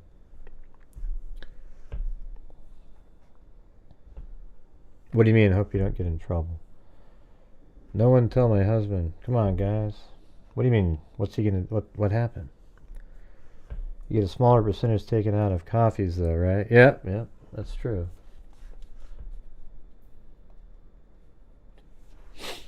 I mean, it's so weird because when I was in prison before, like just 3 months ago or 4 months ago, that would be the thing where if I was in prison, we just get to the goal, it'd be pretty easy. Now it's just a struggle, And so I guess that's what I'm learning right now. I'm trying to adjust to I appreciate everybody who can help and is helping. It's just one of those things I'm trying to figure out which way I need to go. I'm sure in a while things might get back to normal again. But in the meantime, what do I do? You know what I mean? Hey, thanks, Jacob Johnston. All right, $4.18 to go. And that's just in here, Kayla. Yeah. That's where we've already got, if you add the coffees in there, we're over it, but I just want to see the number in here. Yeah, it should be easy, right? My dog Todd peed on my brother every single mailbox, and another dog, no joke. But anyways, I guess we're close enough for government work. I'll just get out of here.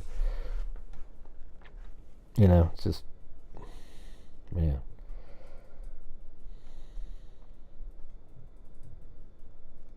Is that the one I was using?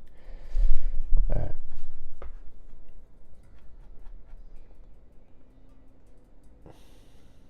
All right. She also said the private autopsy she paid for showed the bullet was shot from above, entering above his nose and lodging just below the back of his skull. And thanks everybody for helping to, move a little bit further, get me out of prison. All right. She claimed the bullet completely missed the brain, and he instead bled to death at the brain. Ah, wow. So it did miss his brain. See, that's just like Travis.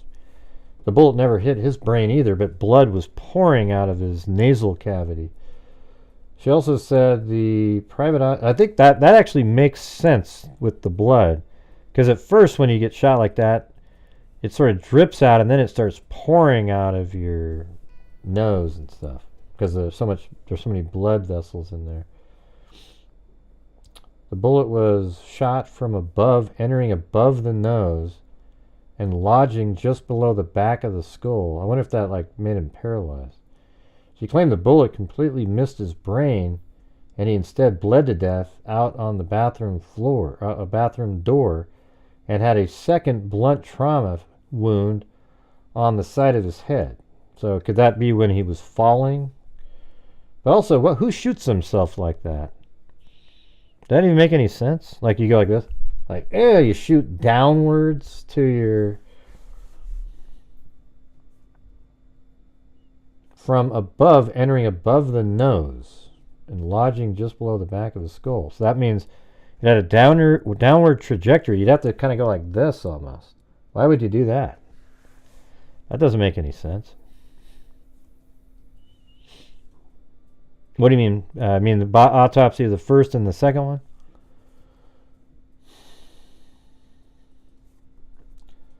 He wrote in his report that Balaji likely bled for 15 to 30 minutes.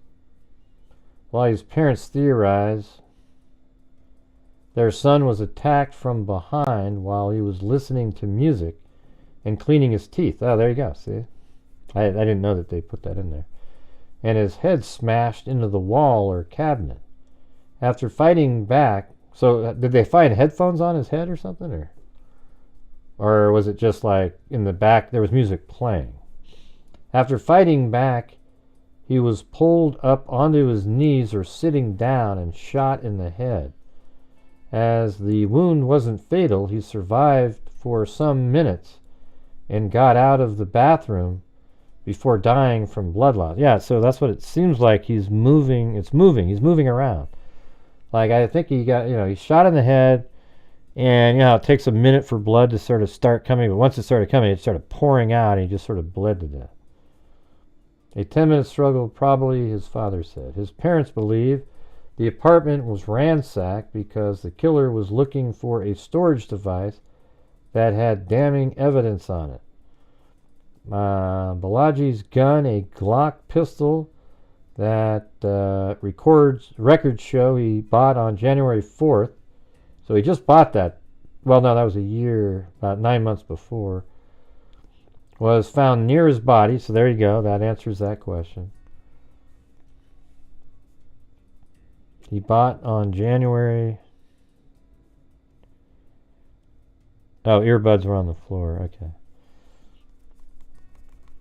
Yeah, so he's listening to earbuds. I mean, you want to know what he was listening to. Was it his favorite song or something, Looking for a storage device. His parents believe the apartment was ransacked because the killer was looking for a storage device that had damning evidence on it. I mean, that's definitely possible.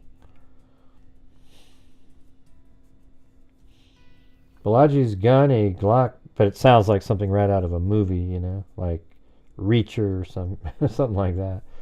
Balaji's gun, a Glock pistol that records show he bought on January 4th, was found near his body along with a box of 9mm ammunition. But what difference does it make that? Why would you need what does the box of ammunition prove?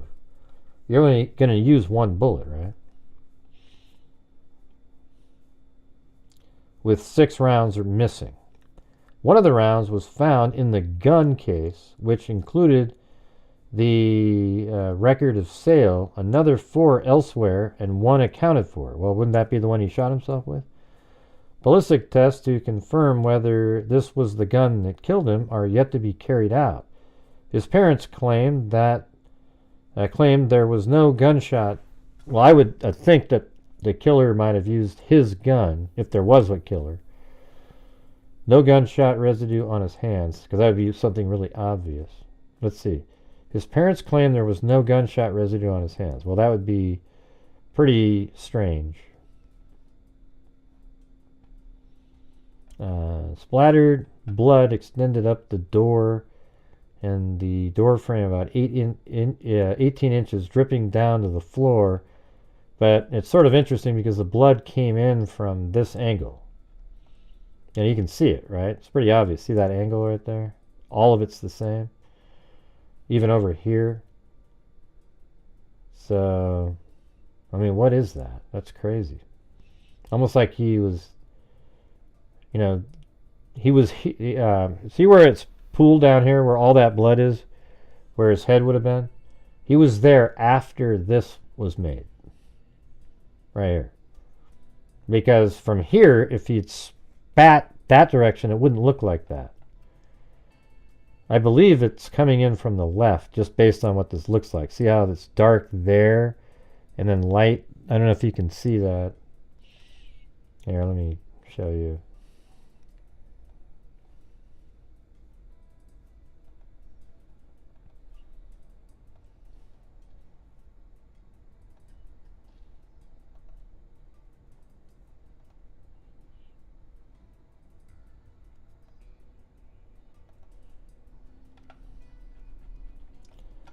Yeah, see how that's the blood's on that end? That means it came in from over here, and then as it kept ran this direction, it then, that's where it hardened at the end. It didn't have enough to drip down, but on this one, it did the same thing. It came in from that direction, and then the fuller amount at the end then started dripping down because of gravity.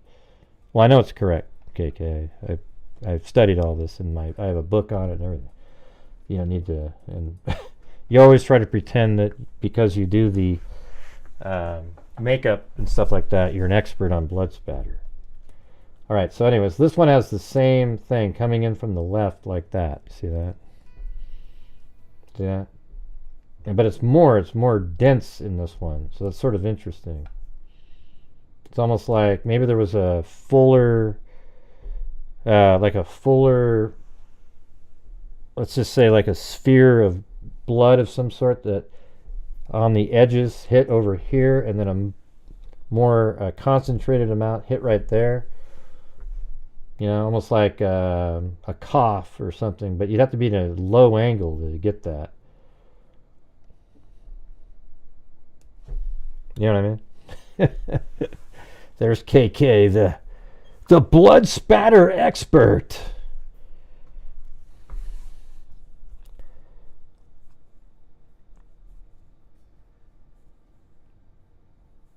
Yeah, she does it for like movies and stuff. Mm-hmm.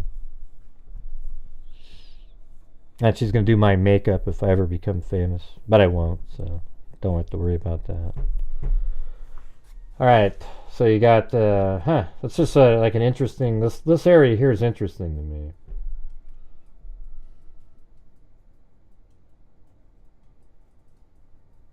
I wonder if the door moved at all.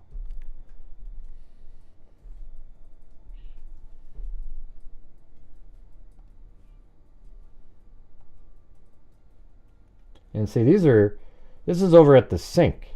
And notice how that's just like dripping straight down from above. Like it's like he almost, well, what's weird about it though too is where was his feet? Because I don't see the, you know, like sometimes when blood's dropping, it leaves the pattern, like your feet block the blood from dropping to the ground, so that's like, I think they called it like a shadow or something like that. Like you can't really see. I mean, maybe one foot was right there, maybe, or, but it looks like it just kind of dropped straight down and didn't hit the ground. So was he bent over at this point, and his feet were back here, and he's sort of bent over, going, you know, and then blood's, and that looks like that's the toothpick thing over here. But see, this is all just straight down, passive blood droplets just coming straight down, ding, ding, ding, ding, ding. But I don't know if he was standing there. Almost like he, I don't know, that's a weird one. Like he's bent over and he's standing here.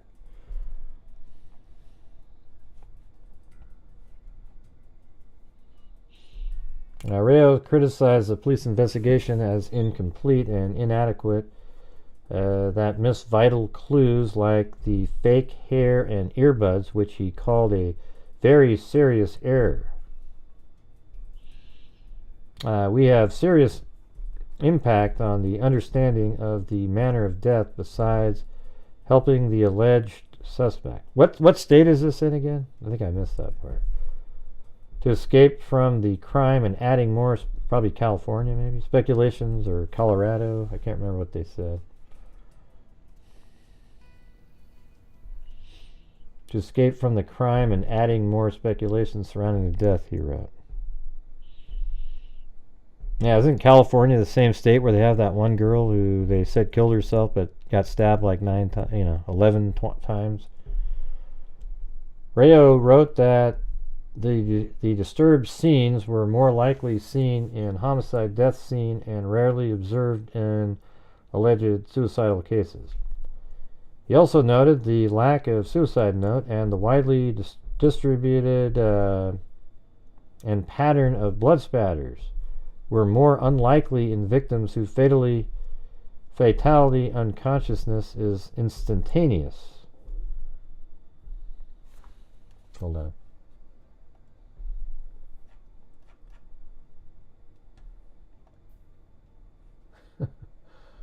Jeez,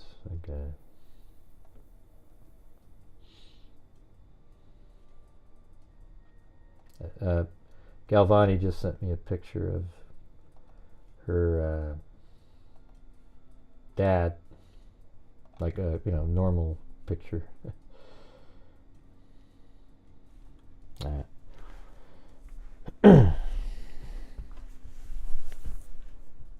see. Ramamurthy said his son's apartment was never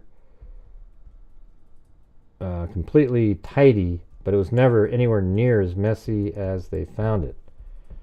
Unless he was, maybe he was struggling mentally at the time and just didn't care about anything. Everything is scattered like somebody is searching something, he said. And the blood spots all over the place, hairs, if they have taken a deep analysis, they could have seen this, but they didn't want to. They just took the gun and took him, that's all. They already decided it was a suicide when they walked in. 40 minutes, then they handed us back the keys. Wow, that's crazy.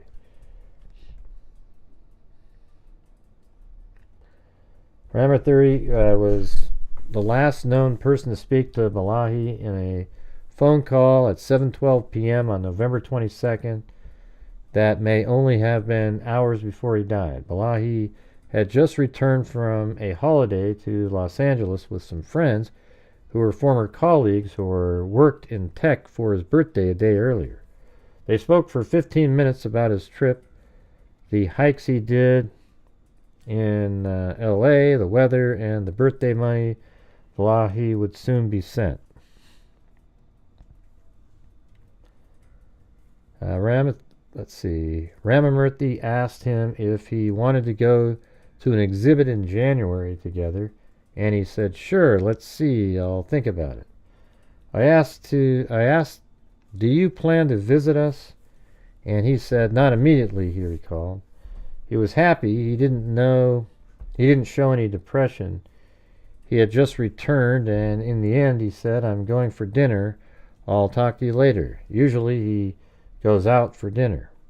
Whether the half-eaten ready meal meant he never went out, just got taken away or ate in the next day is unclear.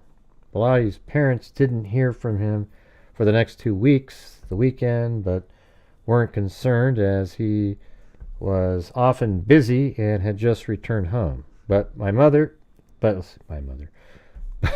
Monday, they began to worry. It wasn't like him not to answer their calls.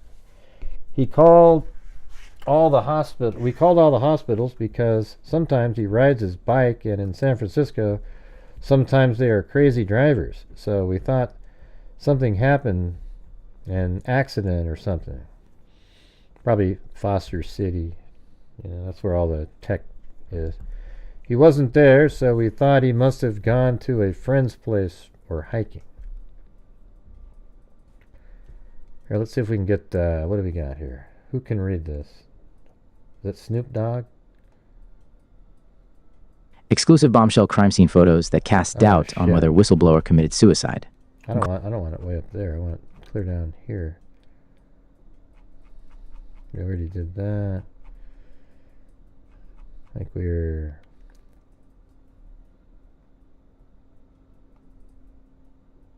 Ramamurthy was the last known person to speak to Balaji in a phone call at 7:12 p.m. on November 22 that may only have been hours before he died.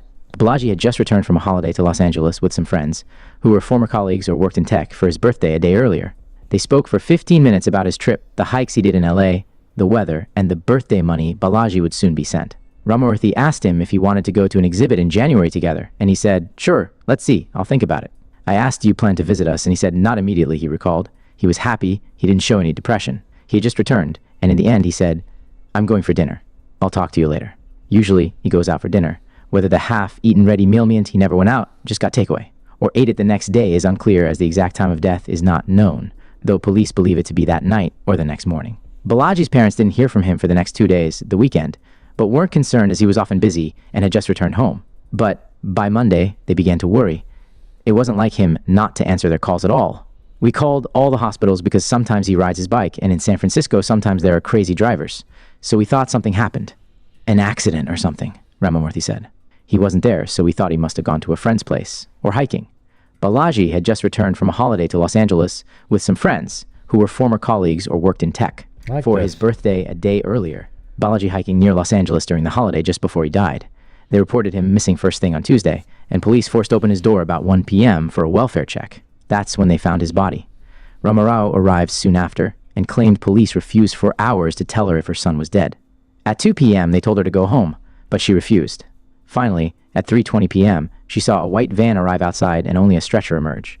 Staff inside were from the medical examiner and told her a body was in Balaji's apartment. Ramamurthy said the couple wrestled for days with the being told their son took his own life, until a phone call from the Associated Press changed everything. Tech prodigy to whistleblower. Balaji never expected to become a lightning rod for those wary of the emerging power of artificial intelligence, or just his boss, OpenAI founder Sam Altman. He joined the company in November 2020, having spent 4 months interning there 2 years earlier while studying at UC Berkeley. Ramarao was always convinced her son was special, from speaking complex sentences at 2 to building a computer at 13 as he grew up in Cupertino, California.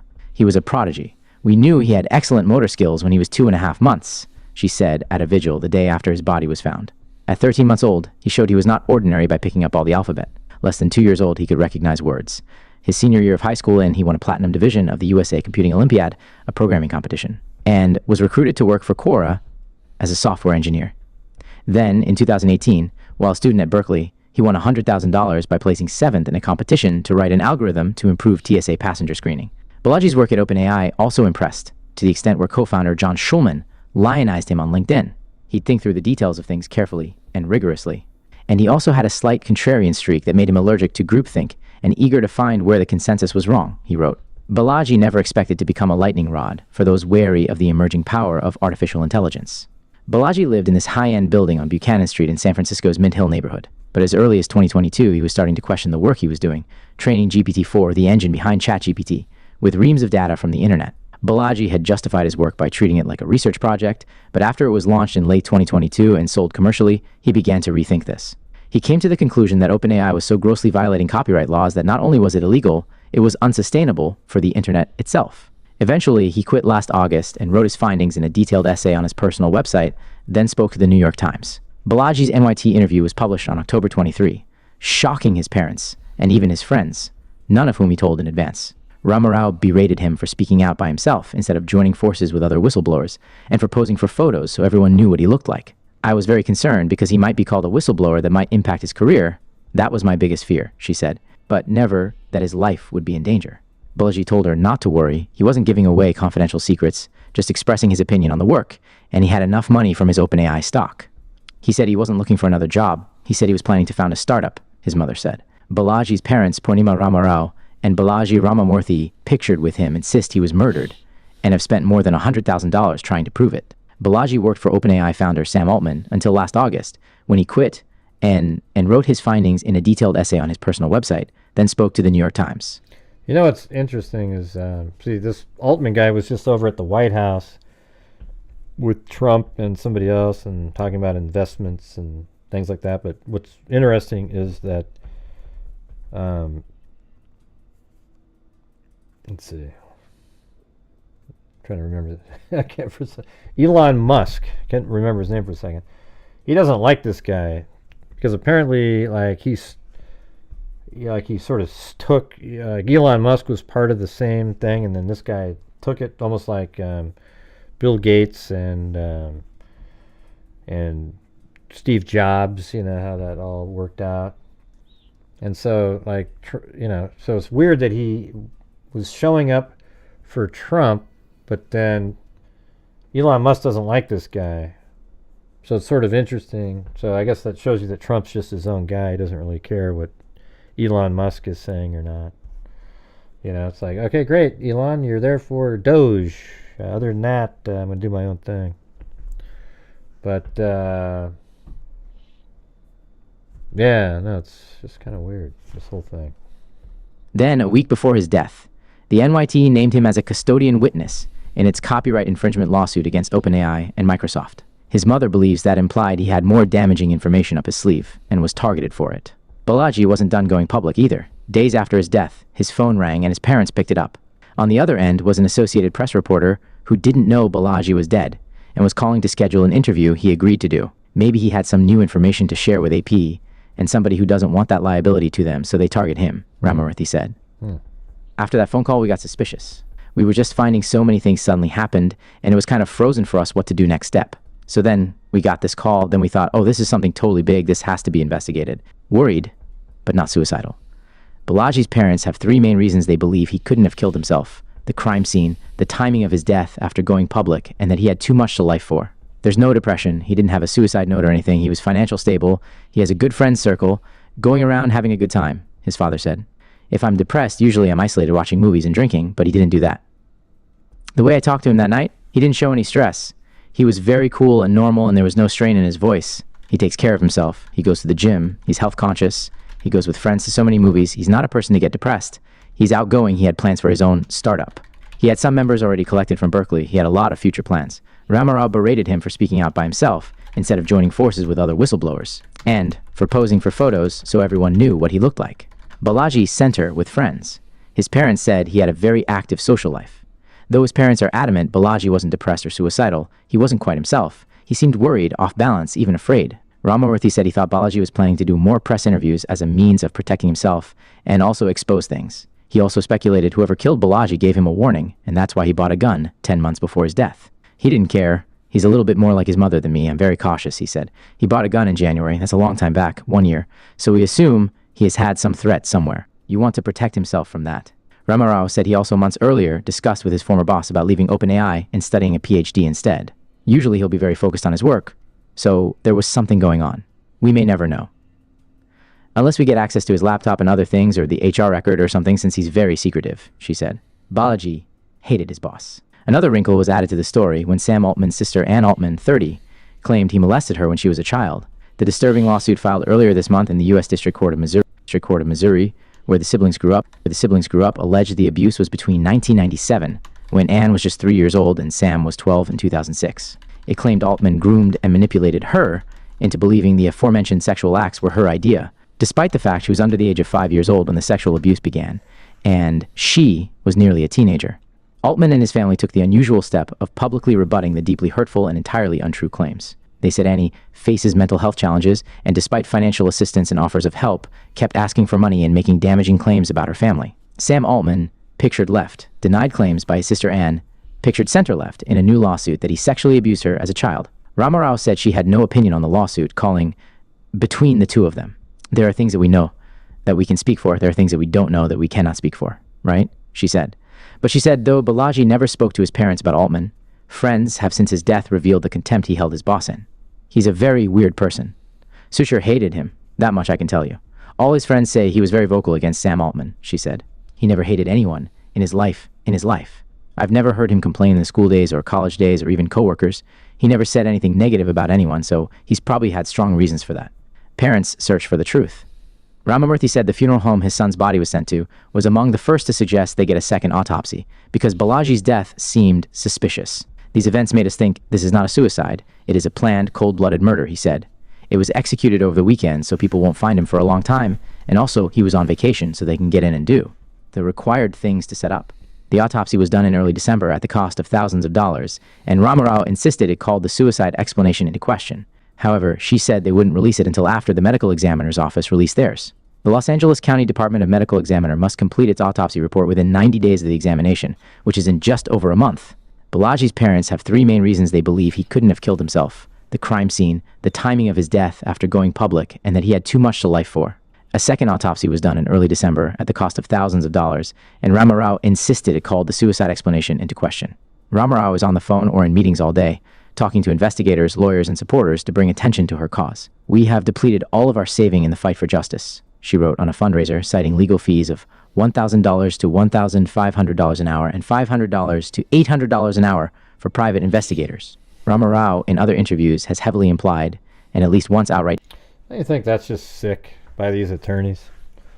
You know, the same people that everybody wants to believe in. Oh, Richard Allen didn't do it. He didn't do it. These are the suckers, the blood suckers, charging $1,500 an hour. Okay, I mean that's insane. All right. You know, prosecutors don't get that much money. You know, but you got these. Look at this crap here. You know, I mean, just even look at it in the Delphi case. They were charging these insane amounts of money. That's just, man. But you want to believe in those guys, huh? Or could it be that that's why they were doing it? Named, who she thinks had her son killed, but now takes a more guarded line. "We don't know who it is unless we do the investigation. We won't know," she said. "If we ask generally who would have benefited from this, we know. We can pinpoint and say, yeah, this person could be benefited, but unless proven, not guilty." But both she and Ramamurthy feel the stress of speaking out, as their son did, and worry they could be next. They no longer go out anywhere alone. "That's what people are telling us. You're already being watched and your life may be at risk. Be cautious," Ramarao said. "We know our enemy is very, very powerful. No matter how painful it was to lose him," Ramarao said she remained proud of her son for his courage in sticking to his principles. "I am not grieving. I have become numb. I don't know how I could have saved my son by teaching him to tell lies," she said at his vigil. "The ethics with which I raised him took his life today." No matter how painful it was to lose him, Ramarao said she remained proud of her son for his courage in sticking to his principles. Balaji's death takes on a life of its own. Conspiracy theories about Balaji. I mean, what if there's stuff that we're not being told, like he was dating somebody and she didn't want to be with him anymore, you know, but we're not hearing that because it's not, you know. I guess we have to wait until we hear something from the medical examiner, like a final report, you know, to see what's really going on. Because a lot of times when you have a situation like this, you're not actually told all of the information by the conspiracy theory people, as we all know, right? For example, again, when you follow the Delphi case and you listen to the defense attorneys and people just showing up pretending they know the case really well and everything like that, they leave out information that is, you know, you could almost say, non-exculpatory, or they leave out information that is exculpatory. I'm not even sure if that's the right word to use. They always leave out information that doesn't prove their point. Okay, so they keep saying, they just leave it out, so that it leaves the people listening thinking there's some huge thing going on. But what we don't know is there could be a piece of information that they have that we don't have, that's real simple, where it's just like obvious. Like you go, oh, okay. You know, I got to admit, the crime scene looks kind of weird, and the angle of the bullet's weird, and he was a whistleblower, and that's weird, and all that stuff. But just the fact that he's a whistleblower is what makes everybody think there's something more to it. Definitely could be, sure. I mean, we don't know yet, but looking forward to seeing what the medical examiner has to say. Right? What is he going to say? Like, is he re-looking at it again? And the thing is, these open AI stuff, what's kind of creepy about it is that it's a huge new thing coming, AI. And so you got companies like NVIDIA who are making the chips to support AI, and if somehow you got this one little low, like a lower level guy coming in and telling everybody how AI is stealing intellectual property and it shouldn't be allowed, then the trickle effect is horrendous. Then it goes to the OpenAI people, and then the people that would have used those chips, and then it's just like this massive thing that starts collapsing. So you could see them not wanting somebody like this out there causing problems. Obviously people know about it already. He might have whistle blew it, but I mean, I just showed it the other day, didn't I, you guys? When I looked into what the, how does a cell phone look like it's plugged in, an iPhone 6, and it said exactly, like water gets in there, and I said, what's the source of that? And they said, Apple. And then I said, I want the precise source, and they show you like exactly where it came from. So that means they went and scraped off the answer from Apple's website, so they have that information. So now nobody needs to go to Apple. They're just going to use ChatGPT, and sort of Apple is out the click that they might have got. Oh my God, would you guys quit talking about the wig and everything? My God, you people. Ah, Jesus. You guys are... Yeah, so a killer went into the house and left his wig on the ground.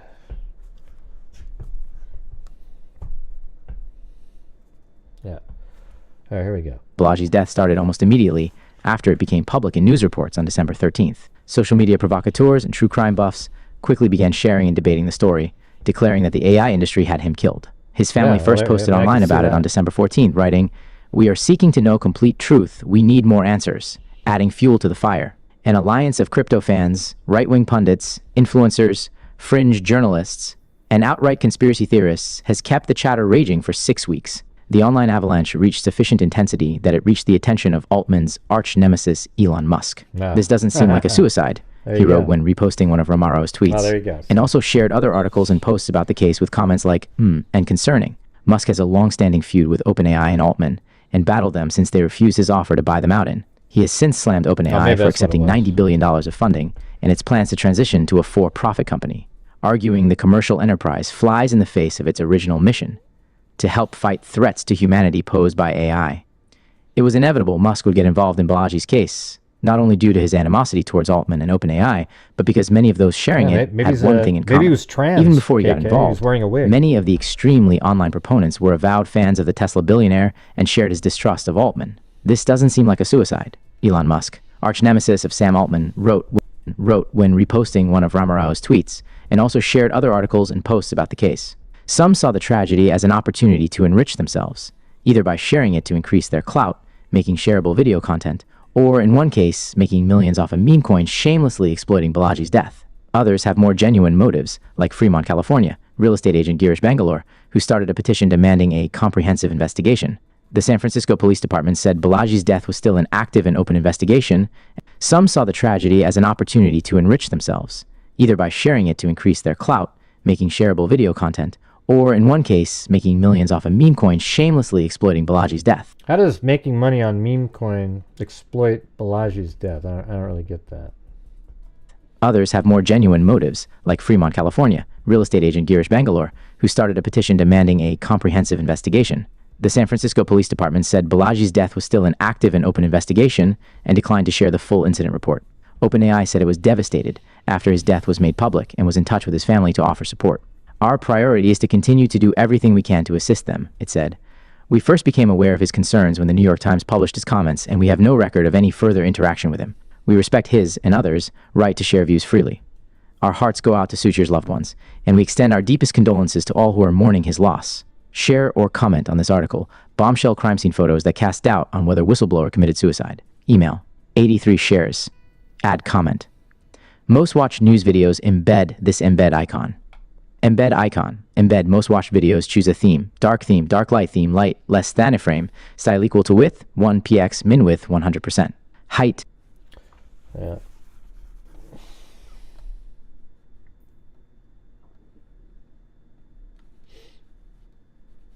Yeah, let's take a look at this video right here. tried to clean it? Yeah.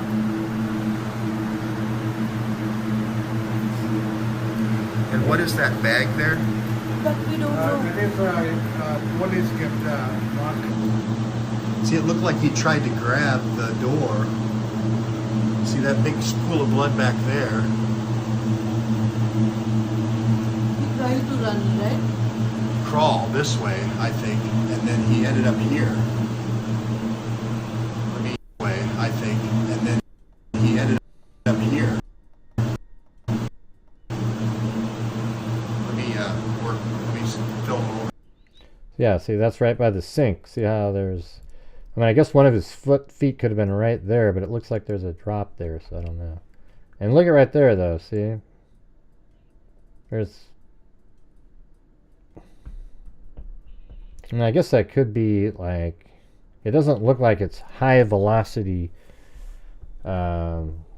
splatter. It looks like sort of low velocity spatter coming in from the side. You know, so it's kind of interesting that you have that. You got the droplets there, then something coming in. It could be like it was on his hand, and he turns his hand, and it flings some blood. But then there's that bigger amount that's on the inside of that door. You know, down on the corner down there. Over there, Cormina, let me step right here, if you would. Can I step where you are? See, there's blood there, and then there's the blood on this wall too. Right. Well, that's a lot of stuff going on. Just step over here. And then this. So when he shot himself, he sort of kicks the garbage can over. And then there's floss right there. I mean, did he turn around and... I mean, how does the gunshot wound go in from, like, downward above his nose? And that means his head's bent down, and you know, it's almost like that, and it comes in like that. Well, I think when people see it, the problem is we have experts. We have experts.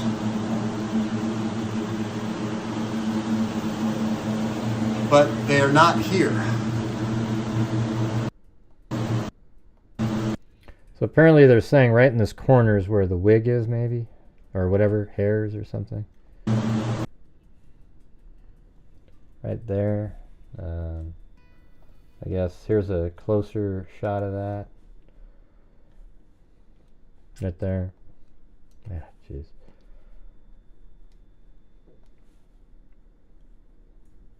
Yeah, what is that? I don't know.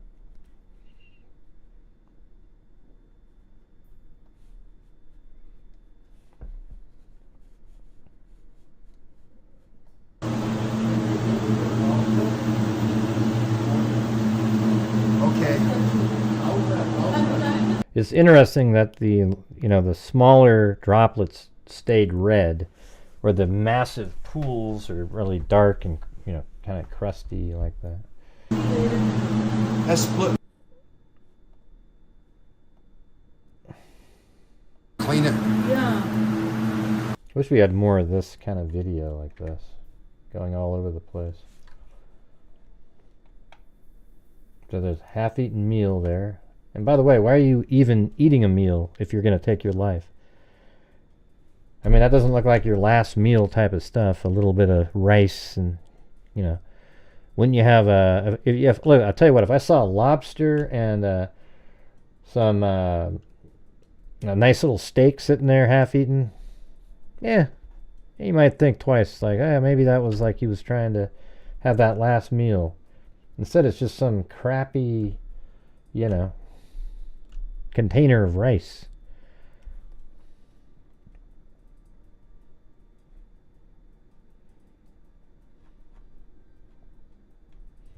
Yeah, they didn't walk in and show that, but there's like this mist up there, and that's where you get the when it's misty like that. That's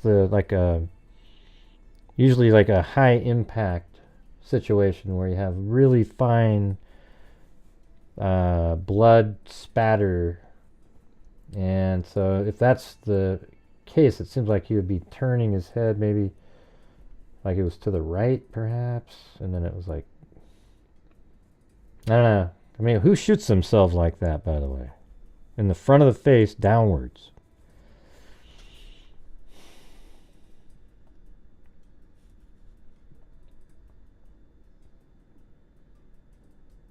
I'm not sure why they're focused on whatever that is.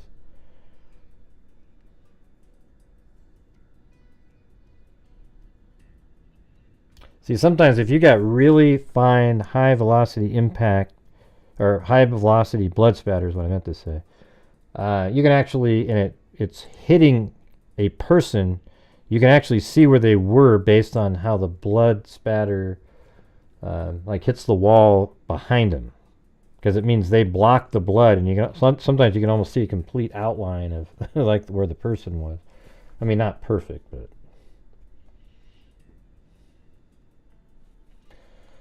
Anyways, you guys, I think I'm going to call it a night.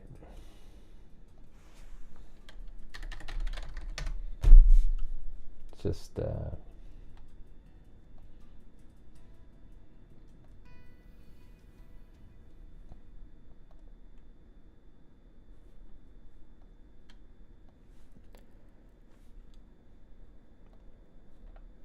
so thank you to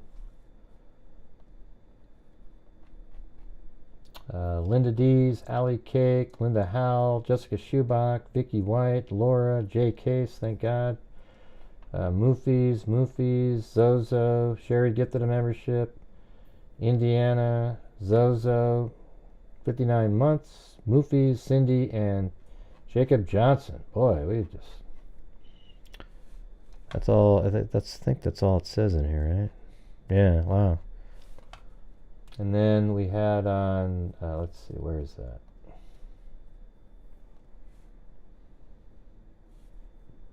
Yeah, I just got to go do something else. We have, we had Daphne, Lisa Valenzuela, and Kayla for the coffees. We also had one from Cheryl right at the beginning there. All right, everybody, thanks for being here. We'll see you guys next time. And as I always say, until that next time, be safe out there.